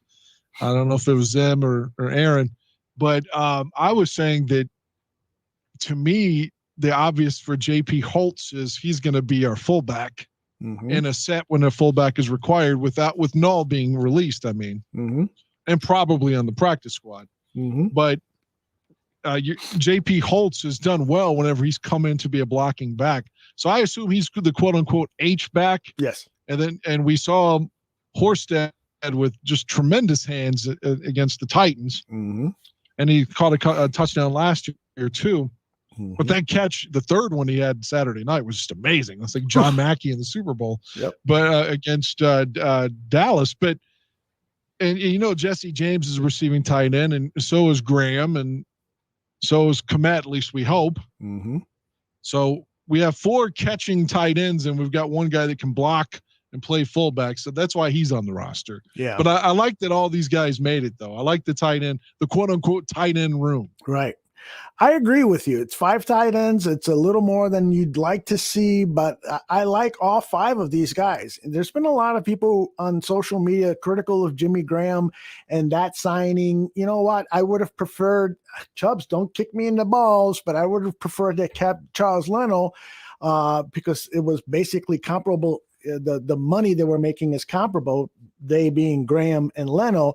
But be that as it may, Graham is there. I think he's going to catch another 6, 7, 8 touchdowns this year. I agree with you about J.P. Holtz. He's an excellent U-back and special teams guy. Jesper Horsted is guy played wide receiver at Princeton, and he is starting to get tight end chops where he can block and he can play well. So Jesper Horsted could be a big surprise in the NFL. It could be him and Cole Kmet as the future starting tight ends. Jesse James, we know what he can do. If Don Burr was here, the Detroit fan that always likes to troll on our thing, I'm sure would give a thumbs up for Jesse James. And I really do believe that Cole Kmet is going to have an excellent year. So that tight end room is very, very strong in my mind. Good point, man. You know what? I like it too. And I think Jesse James, going back to when he was in Pittsburgh, he had really good hands. So I think that he's a guy that is sneaky good if he's active. He can get in there and make some noise. People are attacking me about Charles. I like the guy. I don't know. You should be Leno's agent. You know what? I feel bad for people who are picked on, and I don't want anybody to be critical of Charles Leno except me. Don't you feel that way sometimes? You know, it's all right for me to criticize Khalil Mack, but if somebody else criticizes Khalil Mack, then I'm pissed off. Don't you feel that way? No, I don't get pissed off when they come after Mack, because his contract, to me, it deserves some scrutiny, in my opinion. Mm-hmm. But yeah, if there's some, I get the Leno thing, like he's our guy, so why don't we fucking embrace him? You know, I felt that way with Cutler for sure, but also he had a big contract too, so I don't want to sound like I'm talking out both sides of my mouth, but I felt like I was constantly having to defend Cutler from, you know, people saying he quit in the title game and all that bullshit, which is just dumb, you know? And Dan, regarding Charles Leno, because again, lots of stuff in the chat about Leno, but don't you value the fact that he played every fucking game and he was at least giving you snaps? Now people are saying, well, you know, you can get somebody else to give you snaps. Really? Where's Tevin Jenkins right now? Your point is absolutely valid, because he had over 90 straight starts, right? Yeah. So, and for a 7th round pick, there's no way that you can't say that wasn't a great draft pick. Neil Skinner is with me. He must be a pot smoker just like me. All right. I want to go back to that 53 because I pulled it up while we were talking about the tight ends, and there's another couple of position areas we should probably talk about. I am very hopeful that this outside linebacker group, these 4 guys, are going to be ballers. Jeremiah Atoshu, Travis Gibson, the second-year man who had an outstanding preseason. He looked great Saturday night. Oh, my goodness. And then Khalil Mack and hopefully Robert Quinn. So I like this outside linebackers group. You're not as high on them because you still want Khalil Mack to go back and perform at the 2018 level, right? I do. I want Mack to. I wrote before I answer that. I think I sent it to you. There was a report that the Raiders tried to trade back for him. That's right. Not Detroit. The Raiders, right? Yeah, the Raiders wanted Khalil Mack, and the Bears told him to go fuck themselves. So right. I didn't. Maybe there is a plan in place to keep him beyond this year. Then I didn't read the article. I saw the headline that you sent me from The Athletic. So what was there anything else of note in that article? Like, you know, what transpired, where people talked about first round picks or anything like that? I only could see the headline stuff because I don't subscribe to The Athletic. Okay. But it basically said that the Raiders feel like that they're close to winning and they could afford to pay him now. So they called the Bears and they said the Bears absolutely didn't entertain it. They weren't interested at all. Okay. Let me get back to that list. Where'd it go? Here it is. You're talking Mac, Quinn, Gibson, and well, how do you say his name? Jeremiah's last name. Toe shoe is how I've been told to pronounce it. A toe shoe. Yeah. Okay. Very close to our old buddy, draft Dr. Phil. Toshin. I thought that too. All right. Now, inside linebackers, they got more inside linebackers than we have troops in Afghanistan. Wow. They've got 7 inside linebackers. Joel Iyebunye, Caleb Johnson, Kristen Jones, Alec Ogletree, Roquan, Danny T, and Josh Woods. Gotta believe that at least 2 of these guys aren't going to be on the team tomorrow at this time. And DeFalco says, "Who's Josh Woods again?" I figured the undrafted free agent, the Caleb Johnson, probably is going to be a casualty. Yeah. To me, Ogletree played well enough to earn a spot. I hope he sticks. And to me, the guy that I was the least impressed with in the preseason, former Bear, former Lion, current Bear again, is Christian Cheese Jones. Yeah. I thought he played pretty badly whenever the few times that I focused on him. Yeah, the last preseason game, I thought he was, despite the fact that I think he got 11 tackles, they weren't quality tackles. There were tackles like, getting a guy from behind after he's already gained several yards. So Christian Jones, to me, it looks like he's a candidate for the cut list tomorrow. If it comes down to, I would think, I'm predicting, I don't know for sure, I would say Ogletree's safe. So let's say one of them did go. Would it be Josh Woods or Christian Jones? I would have to say Christian Jones is the odd man out. I agree with that.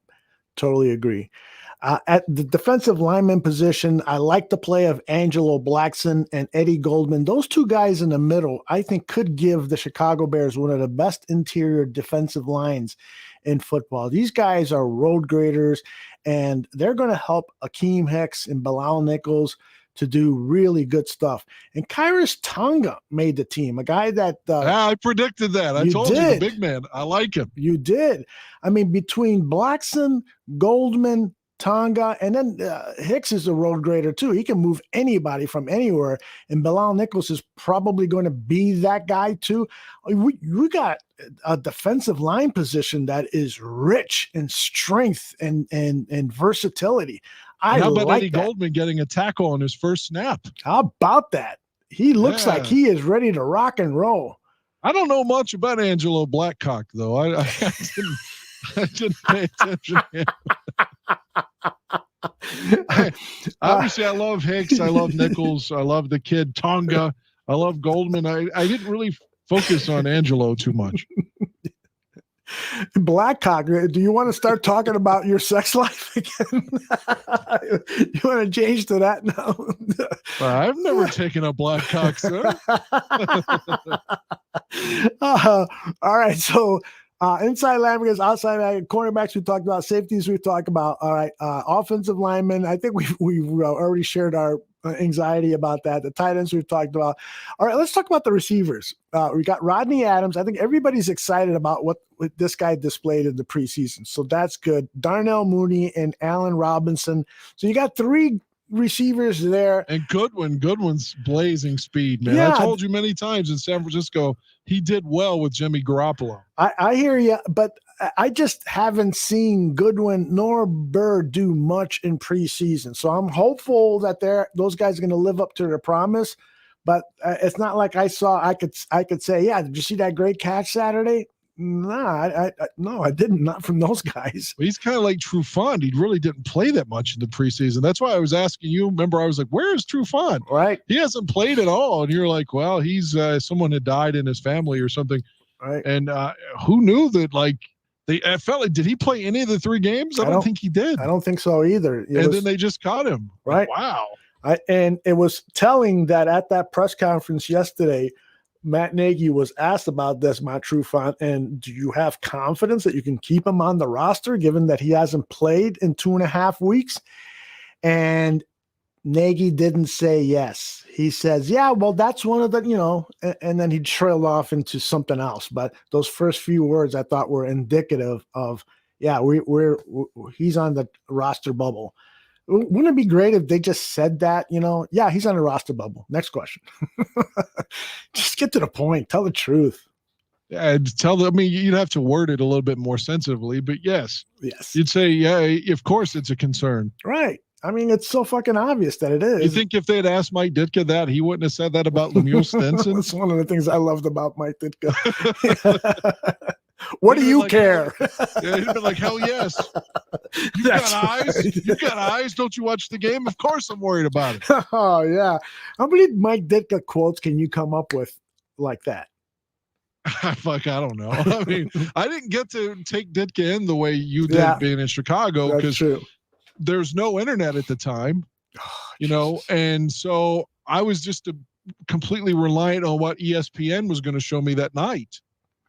So I couldn't listen on the radio because, like I said, there's no internet radio or you couldn't pay for a game pass or something. Mm-hmm. And I didn't have a Chicago channel to watch either. Yeah, man, I can't believe that any of us lived through a time where there was no internet. I'm so dependent on it. I am on it every fucking day. Jay points out that I did not have Mario Edwards Jr. on my 53, and I am going to go back and take a look at that and have to he's agree. Suspended the first 2 or 3 games. That's why. Thank you, Dan. Yeah. That is why. Jay, he's not playing for the first 2 games, and he has had an excellent preseason. So there's no way the Bears are going to go into the season without him, in my mind. But you never know. You never know. Let's see. So back to what about the running backs? Yeah, we're just going to cover that. Go ahead. Well, you got Montgomery, of course, and you've got Damian Williams, and you have to think that the kid they drafted, Herbert, is going to be the kick returner. I'm guessing. Yes. So I guess Pierce would be activated if one of the other 2 guys gets hurt. Right? Wouldn't that be the plan? And then obviously, like I said, for fullback, you could slide Holtz in there as another back. Mm-hmm.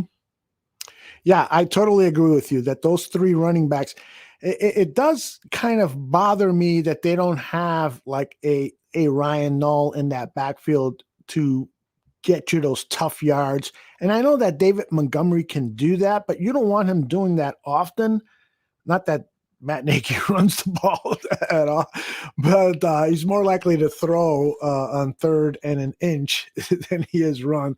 But I like having that shotgun on 3rd and inch. Yeah, I like having that Leonard. Inches, we're in a shotgun.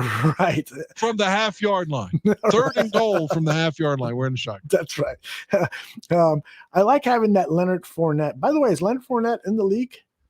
Yeah, I saw him the other night because they were cutting to because again, I was watching the Titan preseason game on NFL Network, and they were cutting to other games. They were cutting to Tampa a lot just because of Brady was playing. But I saw Fournette in uniform that night. So.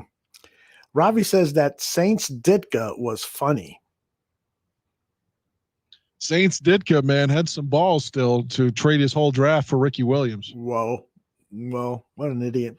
Well, I don't think you can say that, though, because Ricky Williams had all the potential. I don't know if Ditka knew that he had all the social anxieties and was going to have to go to India and smoke weed and all that shit constantly to find himself. I just don't see trading your entire draft for one player. I don't see that. But he thought Ricky Williams was his Peyton, Yeah. And he didn't realize that the game was changing. The factor asks, other than Jim McMahon, is there another reason Aldo became a Bears fan? I think that's the reason for Dan. The question for Dan. For me, that's for me. Yeah. What is that? What's your response to that? Jim McMahon was it. I mean, like I said, that's now. And my mom did tell me a story, and I've said this on there too, but I can't confirm this because I was like 2. But I've told you that he didn't view it as a passion like I did. But when my dad had just gotten home from Vietnam. The Vikings were in the Super Bowl, so he had gone a few years without being able to watch football, So my dad gravitated to Fran for some reason, who I think is, when I go back and watch those games, I'm like, fuck, he's the reason they're losing these Super Bowls. It's Starkinen. But for some reason, my dad liked Fran, And watching Fran pisses me off when I'm like, if you just have somebody to play average against Pittsburgh, they beat them in Super Bowl IX. He played awful. Yeah. But anyway, so he was a Minnesota fan, but again, would have never even thought of it so much as like, how could you like the Bears? Like he wasn't that passionately involved. And he liked Minnesota because of Fran. But anyway, so he casually would watch when they would be on. And my mom said that my dad was watching a Vikings-Bears game in like 82. And I was pointing at the logo saying that I like that as a baby. At the Bears logo. That's hilarious. Yeah, like if she were still alive, she could tell you that because she always told that story. She said even when he was a baby, he liked the Bears logo. But for me, it was Jim McMahon and just being pop culture and just being everywhere. And just as a kid of the 80s, like 4, 5, 6, 7 years old during that time, I thought Jim was just fucking cool, you know? He was like just the coolest fucking guy that there was, like image-wise. He was, you know, and I just thought that he became annoyingly just annoying as his career went on. And I'm a little bit with Dan Hampton. If Jay Cutler was the quarterback of those teams, the Bears would have had at least 2 Super Bowls and maybe as many as 4 if Jay Cutler was the QB instead of Jim McMahon. What do you think about that? I mean, I heard Dan Hampton say that, and I like his post game on WGN. I do. So obviously, I viewed Dan Hampton as a Hall of Famer, and I respect his opinion. But for whatever reason, he was against Jay seemingly, or against Jim the whole time. So it just seems like he has malice against McMahon, like to a ridiculous degree. So I don't know if his opinion is a little bit biased there. It's another way to jab Jim, I think, more than it being like a legitimate like thought. But again, for the people that say, well, McMahon won the Super Bowl because of that defense. I mean, what did they do without McMahon? They didn't win. They didn't win with Doug Flutie. They didn't win with Mike Tomczak. They didn't win with Steve Fuller. You know, it was Jim McMahon that had to be in there for us to win. Because Jim was also the offensive coordinator when he was in. He would change plays. He knew, you know, he could get away with that. And Flutie, of course. Again, the story on that is it's so worth re-mention or just re-acknowledging. His first game that he started was against the Lions at Soldier Field in 82. And they would tell the story that, like, you know, it's like Walter left, Walter right, Walter up the middle. It's 3rd and 8. Let's give it to Walter.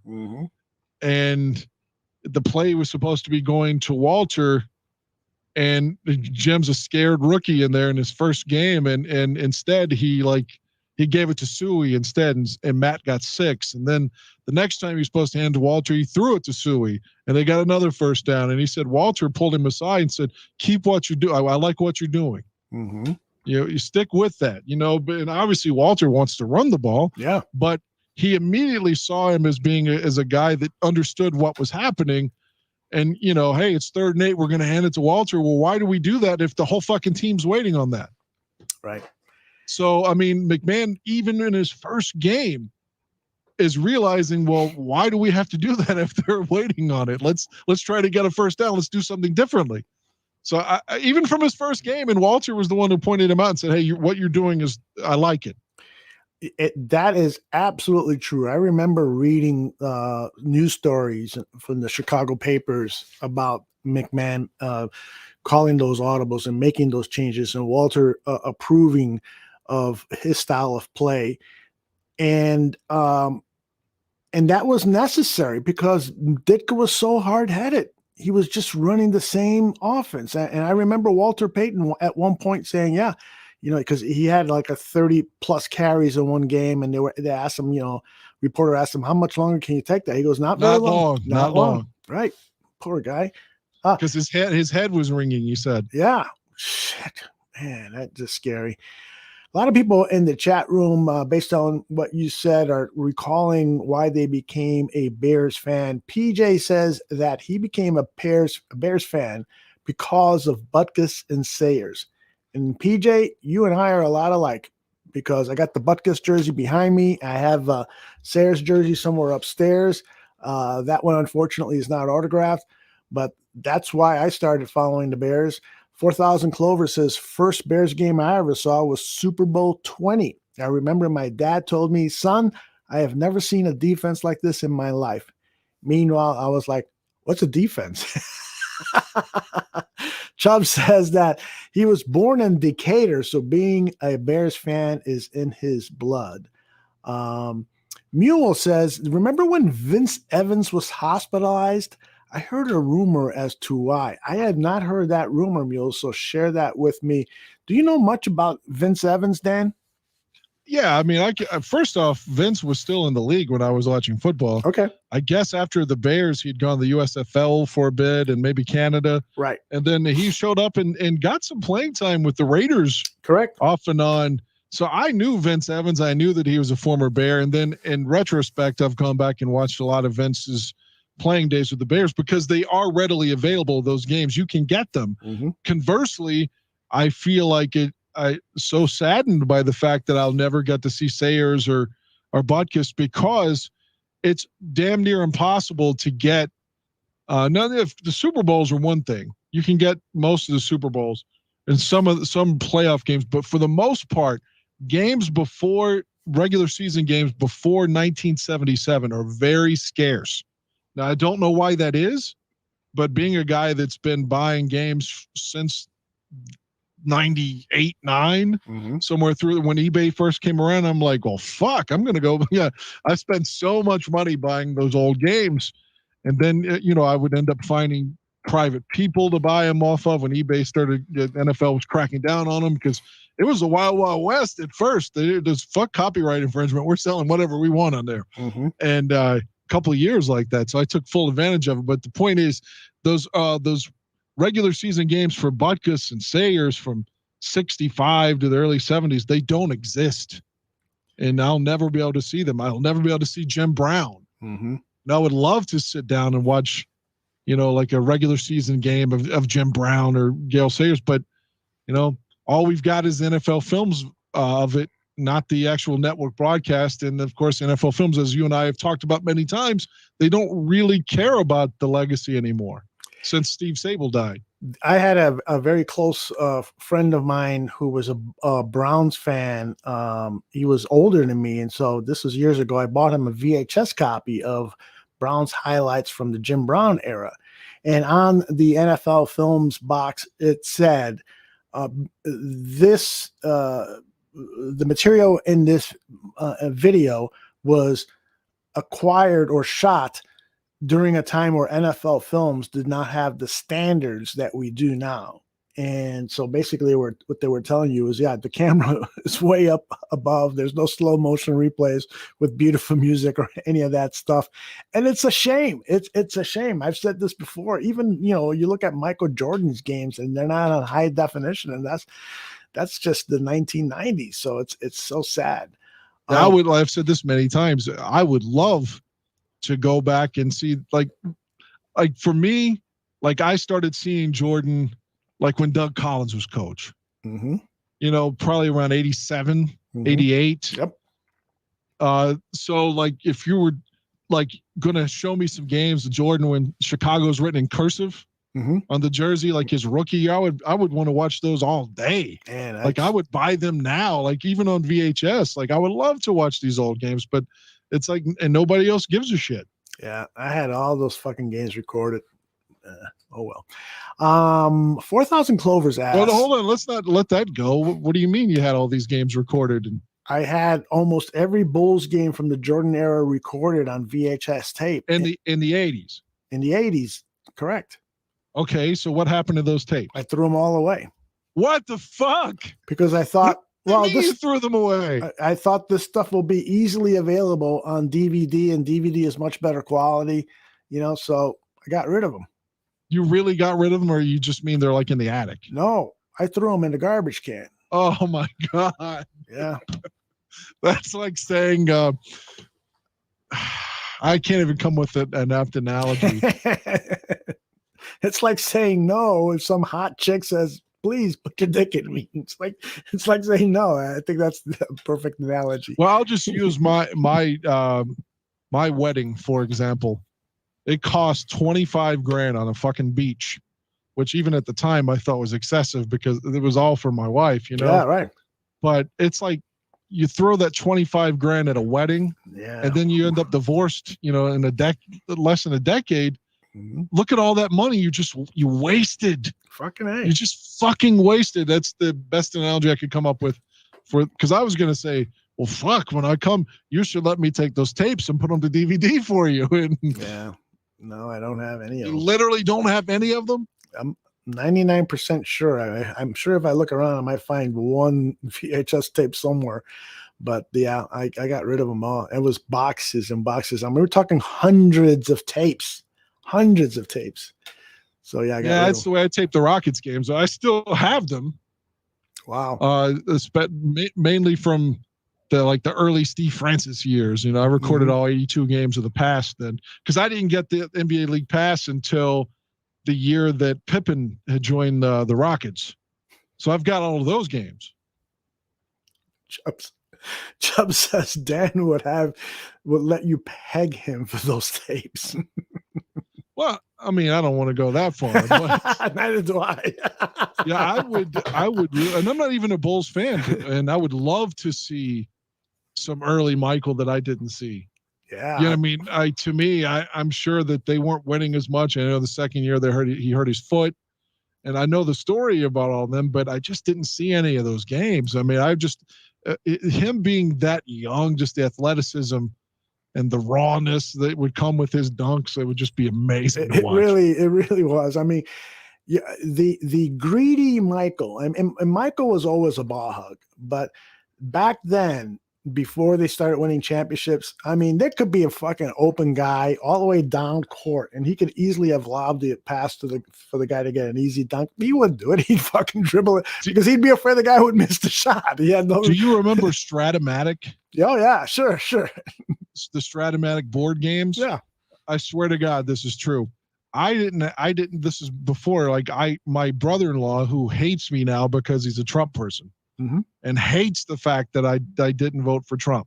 Hates me. He literally would say stuff to me like, a vote for Joe Biden was a vote for him to die. For your brother-in-law? To die. He equates Trump losing with his own death. I'm not making that up. Oh my God. Now, he would deny hating me, but he constantly just jabs me with malicious text and just constantly argues and just doesn't even but he let Trump decide where Trump was against baseball. Suddenly he quit watching baseball. He quit watching the NFL because of Kaepernick. He hates everything because of MAGA. Mm-hmm. But anyway, before he was crazy in the early 90s, he had all these old Stratomatic games from his youth. And again, I was 13 when I met him, and he was in his 20s when he started dating my sister, and they got married pretty early. But we would play these old Stratomatic games from the 80s, and this is absolutely true. On the Stratomatic basketball, Michael Jordan was the only person that could shoot for the Bulls. Is that right? I swear. He was the only person on the team that was allowed to shoot. That's hilarious. I want to get this question in because I think you might have a better answer. 4,000 Clover says, Aldo, do you remember the 84 Bears versus Raiders game? Was it really talked about even at the time? You remember that game? Oh, you weren't. I didn't watch it when it was live, but I have it. Yes, I have it. And that's the game where McMahon was pissing blood and lacerated his kidney. Mm-hmm. Yeah. And yes. I've seen it many times. What's the question about it? Just do you remember and were people talking about the game a lot? I remember I actually had a flag football game at the time. And so got to the bar in time for the second half. And I think it was, I don't know if McMahon got the hit in the second half that caused the lacerated kidney.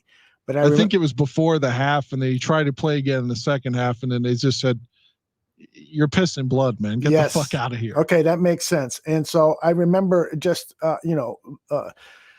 being a voracious reader of all the news stories at the time, watching every TV report at the time, because I'm thinking, oh my gosh, we just got this quarterback. He's going to lead us to Super Bowls and stuff, and now it's typical Chicago Bears. He's hurt. And, lacerated kidney is nothing to sneeze about. So, yeah, 4,000 Clovers. It was here in Chicago at the time in the 80s, I was a swinging bachelor doing a lot of cocaine and fucking a lot. Yeah, it was something that was talked about. Watching the game back, you've got Dick Enberg and Merlin Olsen, and they're acknowledging just the violence that you're seeing as being off the page. Even then, just the hits, because again, the Raiders are defending Super Bowl champions when they came in, and they were a team of bullies as well. You got like Eliel Alzado, you got Howie Long, you still got I think what's his name, the big tall guy, the 6'7" guy, was on the Colts team, and Hendricks. Yeah, Hendricks, I think, retired after their Super Bowl win. I think he's gone. But the most part of their defense is still intact. And they were tough guys. Fuck, Alzado fought Ali, for God's sake. That's right. But so you got two teams, like their whole mantra is to be tough.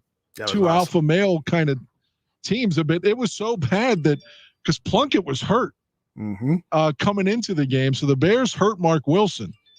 And then they bring in, I think his name was David Hum. And David Hum just gets the fucking shit beaten out of him. And they have to bring Mark Wilson back in, who has like a broken wrist or something, because the third team quarterback that day was going to be Ray Guy. So they go to Ray Guy, of course, is a Hall of Fame NFL punter from everyone, the best punter the league's ever seen. Oh, yeah. The first guy that would even be acknowledged to make the Hall of Fame as a punter. They go to Raymond Guy and say, "Hey, are you ready to go in there?" And he's like, "I'm not going in." No fucking way. He's like, "I'm not going in that."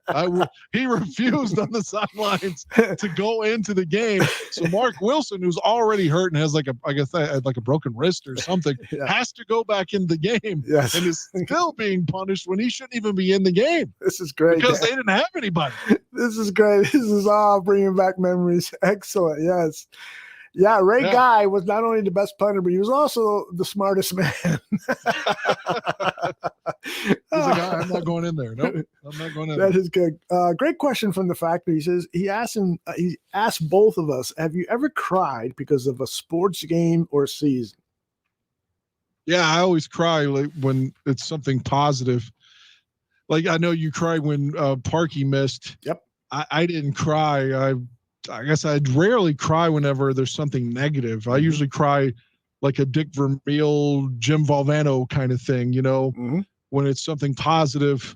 Like I mentioned to Kramer last week, and it's true, when the Bears were 0-7, and they go to Miami and they're down 33-18 in the fourth quarter, 0-7, and they come back to tie it and then go and win in overtime. When Jager made that field goal, I cried. Yeah.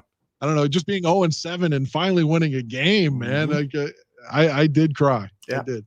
I cried a lot during the Bulls dynasty on the famous Father's Day game where Jordan breaks down at center court and then in the locker room crying because it was the first championship he had won without his dad being there.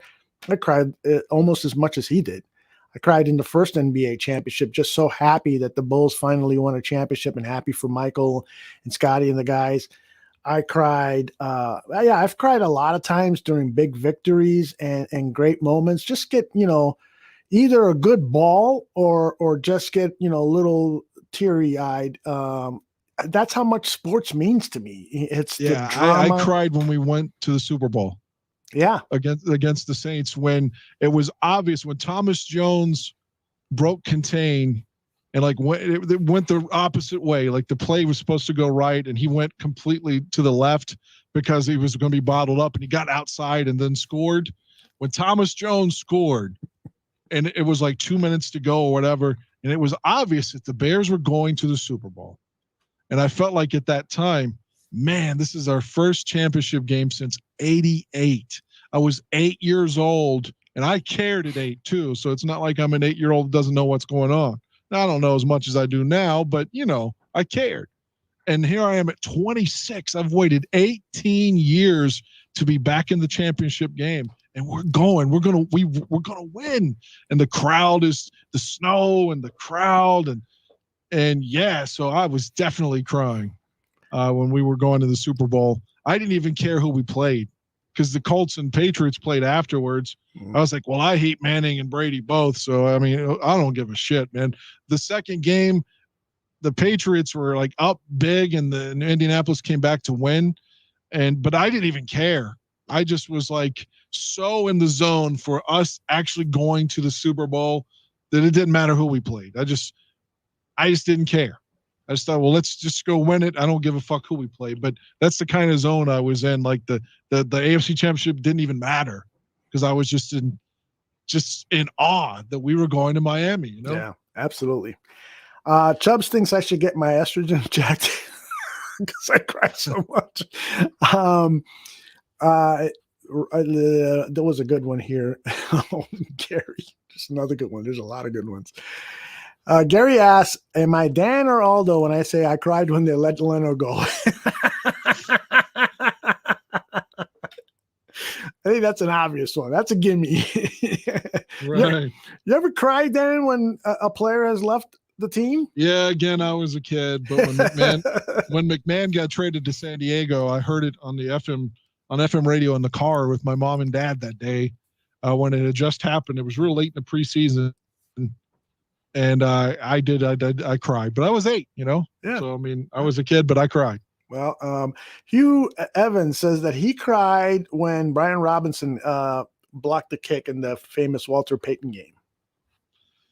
It was a great game. I loved. I thought it was ridiculous that Robinson said that Walter picked him up or whatever, but okay. Mm-hmm. I was happy to win the game, and Chris Boniol was extremely happy that we won that game. If you remember, he had just missed a chip shot. Yeah, that's right. Oh, man. Yeah, that's right. Chris Boniol. Jeez. He still would get cut a few weeks later because he just kept missing. Yeah. Ted Hendricks lives in Elk Grove, which is a suburb not too far from where I live, according to, I think it was Gary that said that. So how can I find Ted Hendricks if he lives in Elk Grove? I would love to interview him. David Kaplan said he played golf with him. Oh, really? Yeah, and he didn't realize who he was at first, and that I forget the exact story. But he just, he's an older, retired guy now, so he's not in the same kind of mass muscle shape that he was, 30 years ago. Mm-hmm. But he's still huge because he's 6'7". But he said that Hendricks was a complete gentleman. Mm. Steven says, will I cry after the sex you and I have in Cleveland if Dan doesn't hold you afterwards? That's good. Hold me down or I'll cry. There'll be no sex. We just want some Bears victories. I told you the Bears have never won a game with me in the house. That's right. By the way, it's funny that came up because my wife was talking to my stepdaughter, and they were talking about the Cleveland trip that you and I are taking. And my stepdaughter asked, what hotel are you staying at? And so my wife tells her, because she booked the room. So she goes, yeah, they got a suite. It's got 2 nice bedrooms, both of them master beds, and there's a sleep sofa in the suite area, in the middle area. So there's plenty of room and so forth. All I'm thinking about, dancing girls, strippers. And then my wife looks at me and says, yeah, you need to get there first before Dan. I go, why? Because one bedroom is bigger than the other one. And I go, oh, okay. Thanks for letting me know. So I will be there. I'm dependent on you because the room is in, your name. So I can't get in there before you. And furthermore, I don't care. Like I said, I was going to stay at a 3-star hotel that day. We're staying at you got us in a 5. So yeah. Well, we're walking distance to the stadium, less than a mile. Isn't that cool? That's pretty amazing. Yeah, it's absolutely amazing. Yeah, I can't wait. My wife takes good care of me. I got to take good care of her someday. What else is going on? People in the chat room are just all over the place talking about what they cried, what game they went to. So, by the way, did you know that the Mad Stork, Ted Hendricks, 6'7", he married a flight attendant? Wow. I did not know that. I would love to meet her. Former Green Bay Packer, too. Chubbs wants to meet us at the 5-star hotel and make it a threesome. My goal is to have no homosexual sex at either of these weekends. So not that there's anything wrong with it. That's right. Not that there's anything wrong with it, except if my ass is involved. Yeah, I mean, I don't want to. No, I digress. Go ahead. What's been going on in the Dan Aguirre sex life? Oh man, I've been busy. I haven't seen any ladies at all. So Really?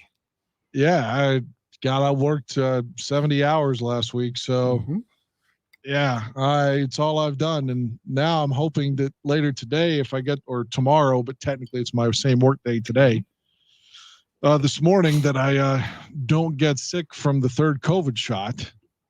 I assume they'll let me have it because you're supposed to be 8 months. And like my last date of taking it was January 29th, and today's going to be September 1st. So I assume there'll be no trouble, or maybe they'll make me wait another 3 weeks. I don't know, but it was booked online, the appointment, and you had to put your date in there of your last shot and still let me book it. But where it's today or tomorrow now, again, it's still one work day for me, like Tuesday night into Wednesday, so it will technically be September 1st really soon, and that's my ex-wife's birthday. Okay. So I just think the irony is maybe I get sick and fucking die from the shot because it's Marissa's birthday.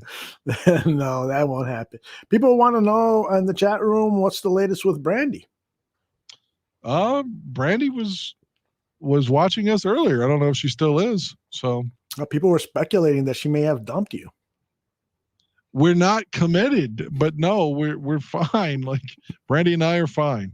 Brandy's coming to your house in October. So that is right. So for those who don't know, Brandy and Dan will be staying at the honeymoon suite here at the Gandia residence. The following week after Cleveland, Dan landed some tickets to the Bears game. It's Detroit and the Bears, and so I'll have the cameras set up in the honeymoon suite. Oh my God. I wouldn't disrespect your house with sex in your house. Oh, so come on. Please. The goal is to watch the Bears win, I hope, and potentially go see shit in Chicago that I've only seen on TV. Brandy says that she is still in the chat room and wants to know where the cameras are going to be located. She wants to smile for the camera. No, I made that we get the money shot, right? Yes, I made that last part up. Brandy, hi, how are you doing? We should get her back on here for the last 15 minutes. What do you say? I'm fine with it, man. All right, let me. How do I get her on here? Let me see. I think I have her. Let's see. Copy that. Sing a song for us, Dan. Brandy's been going through some extreme adversity lately too that I don't necessarily want to put over if she doesn't want me to say it. So she's been going through some deep emotional shit. So oh wow. Well, we won't talk about that unless she wants to, because I've got a degree in psychology. Someone really close to her passed away. Oh no! I'll just say that. That sucks. How do I'm trying to remember how I got the link to her last time. Brandy, you want to come on? Say yes, Brandy, please. Say yes. Say yes. Well, I've got 27 minutes to go here, so. Well, we just want her on for a quickie, so to speak. Sure. All right. So your Twitter handle, Brandy, that's where I got it to you last time, and for some reason I can't find it. Let's see, at Brandy. There's Forever Brandy. There's Brandy Zadrunsky. There's Brandy Jensen, but none of the Brandys that I know and love. Brandy, send me on Twitter at the barroom. Send me a message on the DM. We're going to get Brandy on here, and she's going to disclose what it is that Dan does in bed that makes him so popular with the ladies. Oh, God. You do have a lot of sex with different women. Well, I'm not married. Okay. Well, I'm just saying I'm not doing anything wrong. I'm not cheating. Mm-hmm. And, like I've said many times, at the time, I thought that I was never going to have sex with another lady again, and I was okay with that. Wow. It's heavy stuff, man. Yeah, she's the one that, she wanted to go elsewhere, so she did. I guess she's happy. So, have you talked to her recently? No, not really. I'm sure I'll probably send her a happy birthday text. Just out of sheer, just trying to be a good guy kind of thing. Oh, man. She'll be 34 in an hour, so. In an hour. Man. Well, yeah, because I'm an hour ahead of you. It'll be midnight for us here in an hour. All right, so I am. Brandy's telling me that I must have emailed her a link, and so let me see if I can find her email address. Because I don't remember what I did yesterday. Let's see, Brandy. Oh, that is. I must not have saved her. What you call it? Great radio, right? Yeah, I was thinking the same thing. I was like, maybe I should just jump in and start talking about TV or something. Yeah, what have you watched lately? American Horror Story came back. Season 10 was delayed heavily because she says to me in text, he texts me a link. So if she's asking me to get you to text her a link, or you did text her a link? No, I haven't texted her a link yet. Okay. I asked her to send me an email at Aldo at Bears Barroom. I'm writing it on the chat room. We'll get her on, fellas. Meanwhile, let me play this for you. Da da da da. Get your shit together. Get it all together and put it in a backpack. All your shit, so it's together. And if you gotta take it somewhere, take it somewhere, Take it to the shit store and sell it. Or put it in a shit museum. I don't care what you do. You just gotta get it together. Get your shit together. You connected before was that you text her the link. So I'm texting you her number again right now. She says to text directly to her number. That's how you connected before. Oh, wow. Shit. Now, how do I get it here? Okay, hold on. She will be on very, very briefly, everybody. I know people are wondering, what the fuck is Aldo doing? So anyway, American Horror Story. Yeah, tell us about it. Season 10, it was delayed because of COVID. I started on Wednesday of last week. They did 2 episodes. I don't exactly know what the story is yet. Basically, you can take a pill, and if you have talent, it will exacerbate that talent. Like if you could play guitar really well, but you just can't write your hit, it will make you immediately, like Eddie Van Halen or so, like Dimebag Darrell, some person that can shred a guitar. But if you take it and you have no fucking talent, it basically just makes you a junkie. So that's a plot. But the thing is, like, if you take it, you suddenly crave human blood. So you have to eat humans. That's from what I can gather so far. And just for sheer notoriety or the novelty, considering he and I are the same age and he became a star when we were 10 and I fucking hated him for it. Macaulay Culkin is in the cast. I hated Home Alone, though. Oh, really? Macaulay. I got him confused with the younger Culkin, who is really having a nice career as an actor. Kieran Culkin. Kieran Culkin. He is one of the excellent cast members on the TV series Succession, which is going to restart soon, and I can't wait. 2 seasons of Succession have been great TV. It's sort of like a Trump family, and all of them are fighting. All the kids and in-laws are fighting for control of this multi-billion-dollar corporation, and the head of the family is this devious capitalist. It reminds me of Rupert Murdoch for some reason. Yeah, so you've seen it. I've seen a trailer. It looked shitty to me. I didn't watch it. I highly recommend it. I think you'll like it. I really do. I don't like Billions either. Everybody says I should like Billions. I just can't get into that. On Showtime. It's good. What are you talking about? You can't get into it. I don't like that Paul Giamatti guy or whatever his fucking name is. I don't Really? You don't like Paul Giamatti? What a great actor. He's okay, I guess. Oh my gosh, look who is on TV with us right now. It is Brandy. Yes. You look very nice, Brandy. Oh, thanks. Not surprised. I'm in my pajamas, so. Tell us about what is it that makes Dan Aguirre such a sex god? Oh, Jesus Christ. I don't know if I can describe that, but he just is.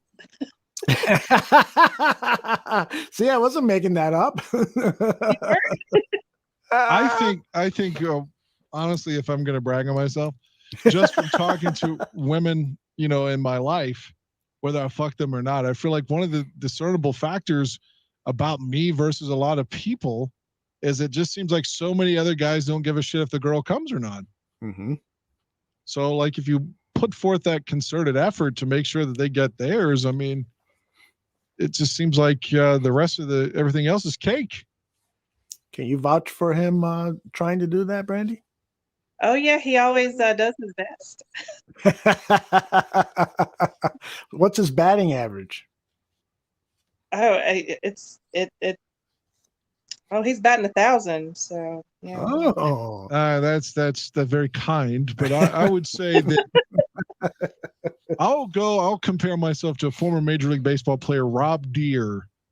So I'm batting like 230, but I've got like 37 homers. So it's just you just never know.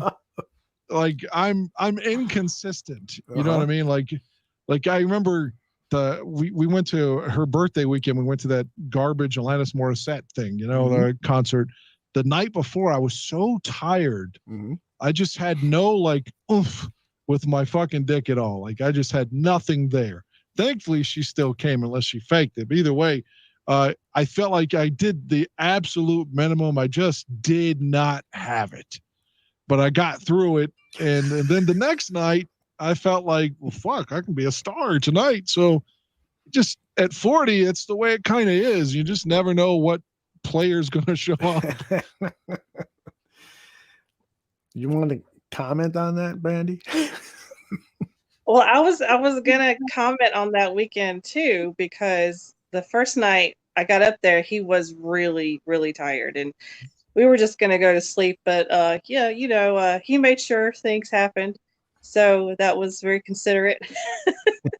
and then when we got back from the concert, Saturday night, going into Sunday morning, he was just exhausted. But yeah, and so it was like neither one of us were probably had much energy, but it still happened and it was excellent. Good. PJ wants was to one know. of those things I didn't think I had it, and then I kind of went in and I was like, hey, we're on to something here. PJ wants to know. I've been holding on to that all week. So yeah, so maybe we can have a repeat. Nice. Brandy, are you the type of lady that wouldn't mind being videotaped while having sex with Dan? Oh no, I'm not in on this at all. I was asking her. Yeah, but I look like a fucking grizzly bear, or not a grizzly bear, a polar bear. We don't want to see you on camera. We want to see Brandy on camera. That's exactly why I don't want to be on camera. Is my point. Trust me, you don't want to see the rest of this on camera. Oh, yes, we do. Yes, we do. PJ wants to know, why don't you guys already call yourselves a couple? Come on now. It's logistics for one thing, and life for another. So yeah, I know how that is. My girlfriends used to say the same thing, even though they lived across the street. Well, I live 2 states away, so it's wow, it's not easy, What? How long of a drive is it? 100 miles? It's right at 2.5 hours. Okay, yeah, that's Just a lot. that 2.5 hours. That's a lot. But by the and time she drives 2.5 hours to have my penis, Aldo, how does that make you feel? That's remarkable, man. Yeah, I must be doing okay. I'm trying to think of who's driven. He's worth it. He's worth it, huh? Damn. I'm gonna make one of those commercials where Dan and have Brandy's quote saying he's worth it. And he's just a great guy. I just like being with him. He's just fun to be with. I just really like him. So. Look at that, Dan. Thank you. Yeah, thank you. That's a big. I take that more as a compliment than even like the sex stuff, for real. Really? Yeah. Yeah, I do. I mean, like I'm not easy to be around sometimes. I have. I could see I'm usually the kind of guy either you really like or you really fucking don't like. It's like, no. And Dan is he's a really serious guy. Like you might not get that because he's always joking and laughing on here, but he's a real serious guy. So you need to loosen him up a little bit. Yeah. I had that's why my ex-wife was always telling me that she likes the way she described it. She said, I love drunk Dan. Mm-hmm. Yeah, because she said I was always so fun if I was drinking. Well, I've never met drunk Dan, so I can't say. Maybe you and I will get him drunk in Chicago, Brandy. Oh, that'll be fun. Yeah. Drunk Brandy's pretty fun too, but cool. I definitely want to go see Mike Ditka's restaurant.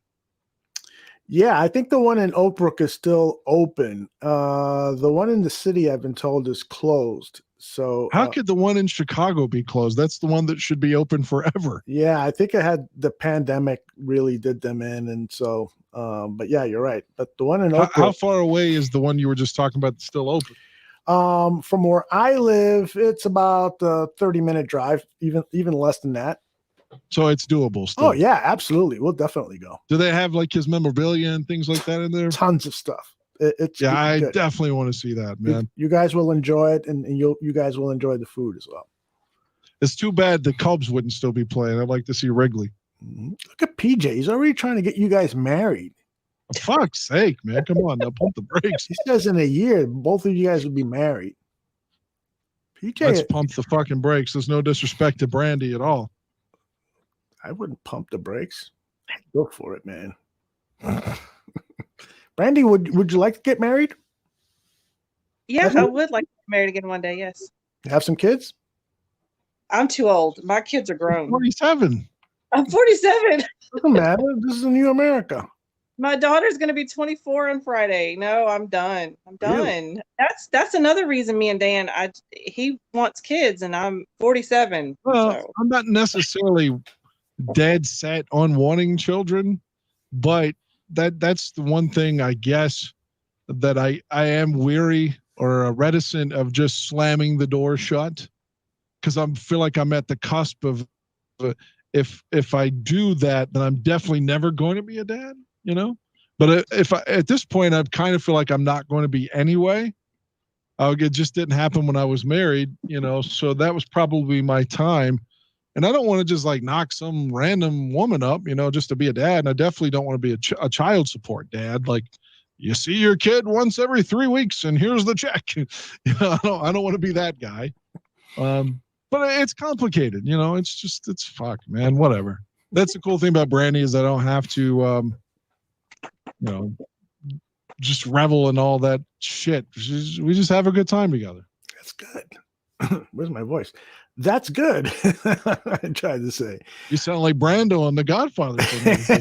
And by the way, I recorded Missouri Breaks, the Western that you recommended. Yeah. Did you watch it yet? I haven't seen it yet, but I will get to it. Hey, you should watch that documentary. My friend Joey told me I should watch it, and it's really kind of makes you sad. But Val Kilmer, like, videoed everything in his life, like everything. He had a brother that died really young and has all this video footage of all the stuff that they would do when they were kids, stuff on movie sets, and now he can't talk. And it's really sad, but there's so much footage from like the movie sets that he's on. Like, he's talking to Brando, who's in a fucking like hammock swinging or something. Mm-hmm. And like, he's in a big argument with John Frankenheimer. And Frankenheimer's telling him to turn off the camera. He was like, I'm not turning off the fucking camera. I need evidence. He's like, all the shit that you're creating with all this actors here. And he's like, we're ready to rehearse now. You're the one that's holding us up. Yeah. So, but it's cool. It's on Prime. Yeah. I'll check that out. You just search Val Kilmer and it comes up immediately. It's from 2021. Yeah. I've seen it a few times. It's really sad. Like watching this guy like loses ability to talk. He has his son narrating all of his work, but it's Val's words, you know. But it's definitely worth your time. I mean, I don't know if I'd want to watch it again, but like for 2 hours, it's riveting shit. If you like Val Kilmer. Yeah, well, a lot of people are saying that they love Val Kilmer, but they won't watch the doc because it's just so hard to watch.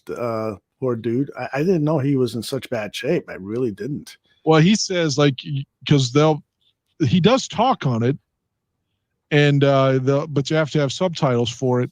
He says he sounds and looks a lot worse than he feels. You know, because he's got that trach, and he has to push a button to talk, and it just took his voice away from him altogether. You know, it's I think I might pass on that.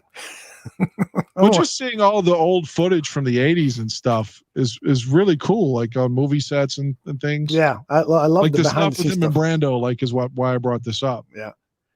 I love by the way, a lot of people in the chat room are trying to determine what Brandy and Dan Aguirre kids would be like, what they would, you know. So somebody has said that they would be little brainiacs with photographic memories. I guess. Zach says they would be little Negros. What's a Negro? Do you know what that is, Randy? A what? Oh, necrophiliacs. So for some reason, Dan shared a story episodes ago that gave people the impression that he's into necrophilia, which is not true. What was the story? I don't remember, but a lot of people have maybe just, I don't know. Maybe they're just making that up. I've definitely never fucked or come near fucking someone that's dead. So what about you, Brandy? Just kidding. No, I've done some freaky stuff, but not that.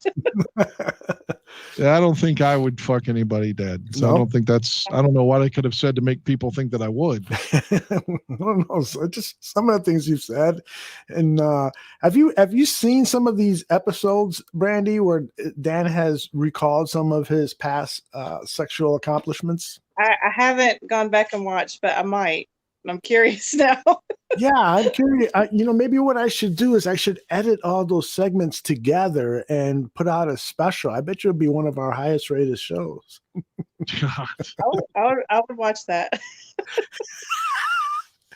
Zach says the reason he wrote that about the necrophilia is he thought that Dan was a paramedic. No, I'm not a paramedic. I work for 911, but I just take the fucking calls. So Brandy, we've got the honeymoon suite here at the house when you and Dan come over, and so for some reason Dan says he's not going to have sex in my home. I mean, that would be disrespectful, would it not? Not for me. I mean, your wife is there. You know, I mean, fuck, man. It's like your castle. Your kids grew up there. I can't fucking. This is a real guest room, and none of my kids have ever slept in this room. Well, still, man, I got to share respect. Like, God, I could keep it in my pants for a fucking weekend, man. What do you think, Brandy? If Dan's not going to do anything, then I guess we're not doing anything. Oh, well, come into my bedroom.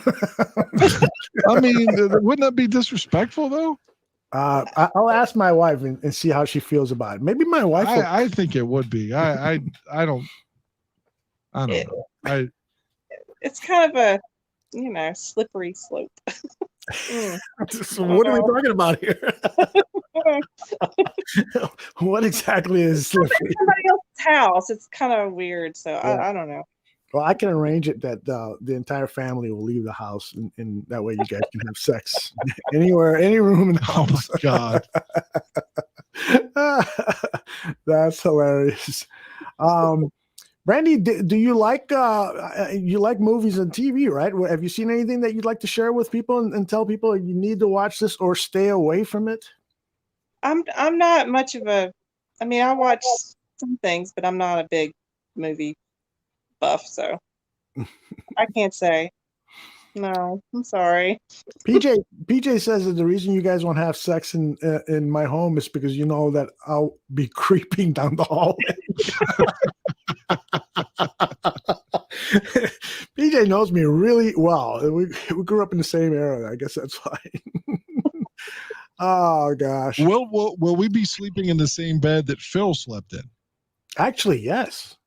How about that? Yeah, exactly. I think we've watched the sheets since then. It's been 2 or 3 years. No, you're gonna like this room. It's the sheets are like this Egyptian. What's that called? The thread count. It's like really high. The sheets in the guest bedroom are better than the sheets in the master bedroom. I could stay at a fucking Motel 6. I'm fine. That's what I'm saying. Like, I will appreciate whatever you got. I'm just saying, like, I'm not going to be critical of anything, you know. No, we want our guests to now, if you didn't have running water, I would be like a little put off. No, you're gonna have to let the hot water run a little before it gets hot. But other than that, you're gonna enjoy the accommodations. Yeah, I'm sure. I just hope it's not raining the whole drive out or something, you know. Steven says a long drive. Yeah, it is. Steven says slippery slope is what Aldo calls his penis. Jesus. What is going on? PJ recommends, Brandy, that you look for hidden cameras when you first check into the honeymoon suite here at the Gandia Palace. Yeah, have any of you guys ever videotaped yourself having sex? I know Brandy says that that's not what she's into, but maybe, you know, it's happening. In my younger 20s, okay. I would conveniently edit any footage of me out of it. Mm-hmm. So I've got some footage of like girls from, you know, like the early 2000s and late 90s and stuff, but there's all evidence of me being in those footage. They were, it's like the 18.5-minute gap in the fucking Watergate tapes. Like, I'm conveniently out of them. Even when they start to give me head, it just kind of cuts away and stuff. But I have footage of like ladies from my past. Like, I don't want to say I was Rob Lowe or something, but you know, in the late 90s, early 2000s, I filmed a couple ladies, but not since. I really haven't, because it's just weird now. I think maybe on my phone, I probably have just like random ladies here or there blowing me or something, but it never really like videotape. I used to have a video. The reason I stopped video taping stuff, and I kind of regret it now, is because by the time let's say I got close to 25 or 30, just seeing things from like my teenage years was making me really sad. Just the time passing as people start to die, and so I would go back and this old footage would make me sad. So I stopped videotaping it, and I missed out on so many things that I probably should have videoed. Like I know I have no video footage of my ex-wife. None. I don't mean sexually, just none. I just didn't do it. I know I videotaped my nephew when he was 7. He's 20 now. I took him to his first Bears game when he was 7. And I have footage of that. I don't know if I've ever put it onto DVD. It's like on 8mm or something. But that's probably the last thing I ever videoed. You don't have a video from that $25,000 wedding? We have a DVD, and it's really shitty. Like, we were both so upset. Like, because Marissa's dad died really soon after the wedding. I'm sorry for laughing. No, that's okay. I mean, you didn't know where I was going with it. But he gave a speech and stuff, and the fucking filmographer like just didn't include. He included whatever he wanted, and like cut his speech, and then we asked for the raw material. He's like, I've already recorded over it. Then he inserted songs that neither one of us liked. Like he put in that Train song, "Hey Soul Sister." We both fucking hate that song, but he put that in there, and we were both like, "What the fuck is this?" You know, so he did a bunch of shit with our wedding stuff that we didn't like. It's a metaphor for everything. It just turns out it didn't work. Yeah. Not even the goddamn wedding video worked. Brandy, does it bother you when Dan talks about his ex-wife? No, I have an ex-husband. She was married once. I asked her, Dan. Let her speak for herself. Do you find that he interrupts you a lot? Not really. That was a yes. I'm sorry. The only reason I asked that question was because Chubb says, Dan, please stop talking about your ex-wife. Your girlfriend's on TV with you. I don't have a girlfriend, but again, like Brandy and I talk about these kind of things. Brandy's talked a lot about her ex-husband. We got a lot of comments in the chat room. Laz says that those eyes on the picture on the wall in the the room that you guys will be staying at, those eyes moving, belong to Aldo. Bear True says they'll be having sex, and I can totally see Dan hearing Aldo's laugh in the back of his mind the whole time. Chubb says I actually agree. I think Aldo probably does have cameras, and it's no joke. You know what? It's funny is I've always wanted to direct a sex scene. I mean, a full penetration pornography scene. So if you guys are up for it, let me know. I don't have the body for that. I just don't. I think that makes it interesting to me. You should be ashamed of your body. It is what it is. Like I said, I'm more like one of the fucking Coca-Cola polar bears that are coming out around Christmas.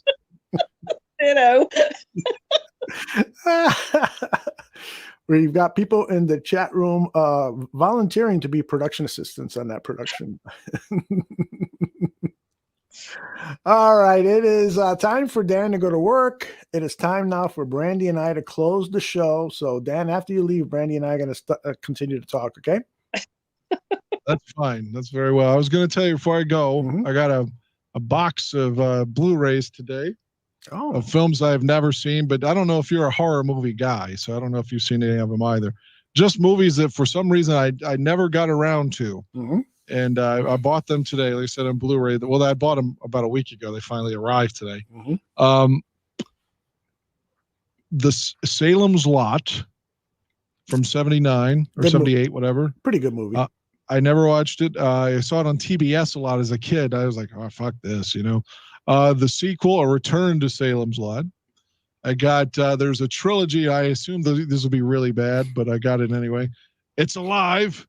It's Alive Again. Great and movies. It's Alive, Island of the Alive Part 3. Great movies.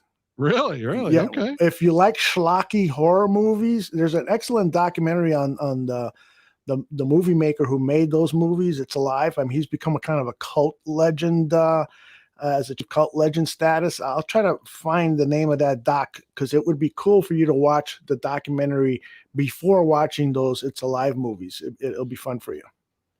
All right. I ordered one. It hasn't come in yet. I pre-ordered. It's an early 80s film I've never watched called Alone in the Dark. It's got a bunch of special features. And one that I did like a lot as a kid, it was directed by Wes Craven, even though it was PG-13. So it wasn't that good, but it came on HBO a lot, circa 86, 7, called Deadly Friend. It's got Christy Swanson in it. But yeah, I just ordered that too because Shout Factory's got like an anniversary, like 35th anniversary set of it. What else did I get? A movie called Killer Party, again from 86, which could be awful, but it's all horror movies I haven't seen with the exception of Deadly Friend. Well, cool. Enjoy those movies. You're headed to 911 now. You're expecting a busy night?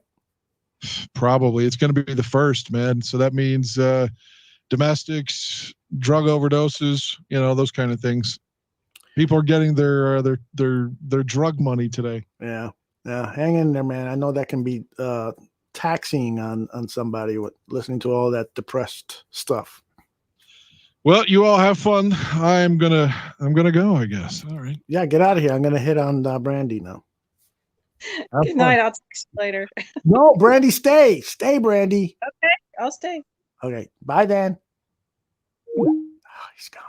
Now it's just the two of us. Brandy, I've noticed that he doesn't let you talk. What's going on there? It's only on here. Like when we're together, it's not a big deal. But I don't know. I guess he just wants context on here. I don't know what he's trying to do. Okay, seems like maybe he's like trying to stop you from saying something. Maybe I don't know what I could say that would be bad. All right. Well, I'm going to chastise him when you're in Chicago. If he interrupts you like that, I'm going to chastise him. All right. I'll spank him. Get him ready for you. You ever play any S&M games? I was actually part of the scene here several years ago, so I did lots of things. Oh, wow. Cool. Care to share a story? I don't really have a lot of stories, but I got to do a lot of interesting things. I took classes. I was a volunteer. They used to have every year. They used to have a big like a big con at the big hotel in High Point. And I was a volunteer one year. So I had to just oversee some of the different rooms and make sure everybody was, okay. Cool. Everybody had their badges to be there. It was a fun time. Wow, that sounds like a lot of fun. Yeah, I got to do a lot of, like I said, but it's kind of funny because, people are like, well, what's your biggest fantasy? I'm like, there's nothing I haven't done. You can't impress me. There's nothing at all. Not really. You name it, I've probably done it or seen it. All right, let me see. Sex with another woman. Yes, of course, right? Check. Sex with more than 2 other partners, so a foursome or more. Oh no, that's too many. I don't have that kind of focus. I'm not that talented. but a threesome? Yeah. Okay. Another woman and a man, or what was the combination? Can you share that? I've had both combinations. Ooh, interesting. So this has happened more than once, more than twice? Probably more than twice. Wow. Jeez. People in the chat room think that I'm trying to make a move on you. I don't know where they would get that idea from. I don't know. You have a beautiful wife. I've seen your Facebook page. Oh.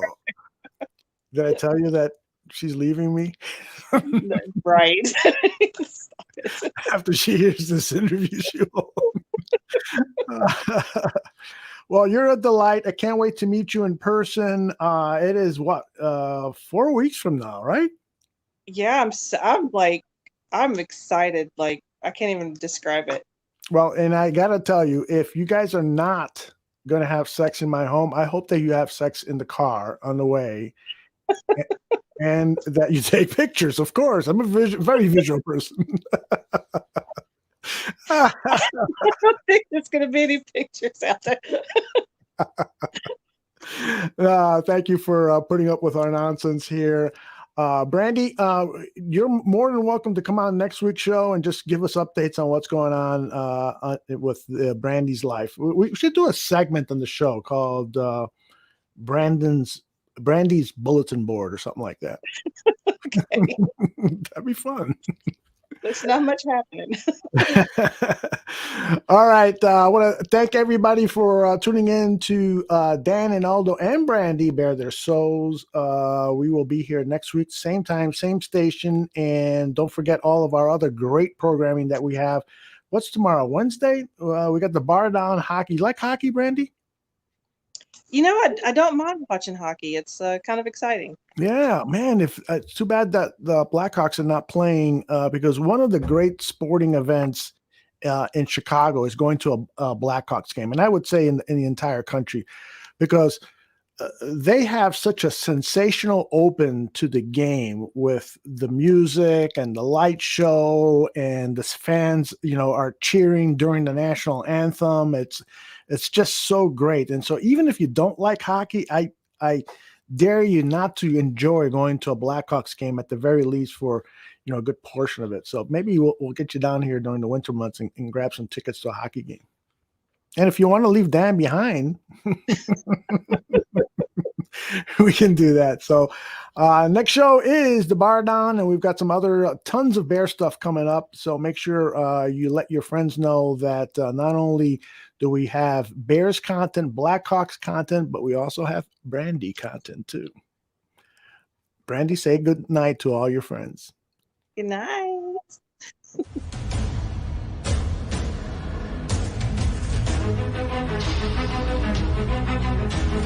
Thank you.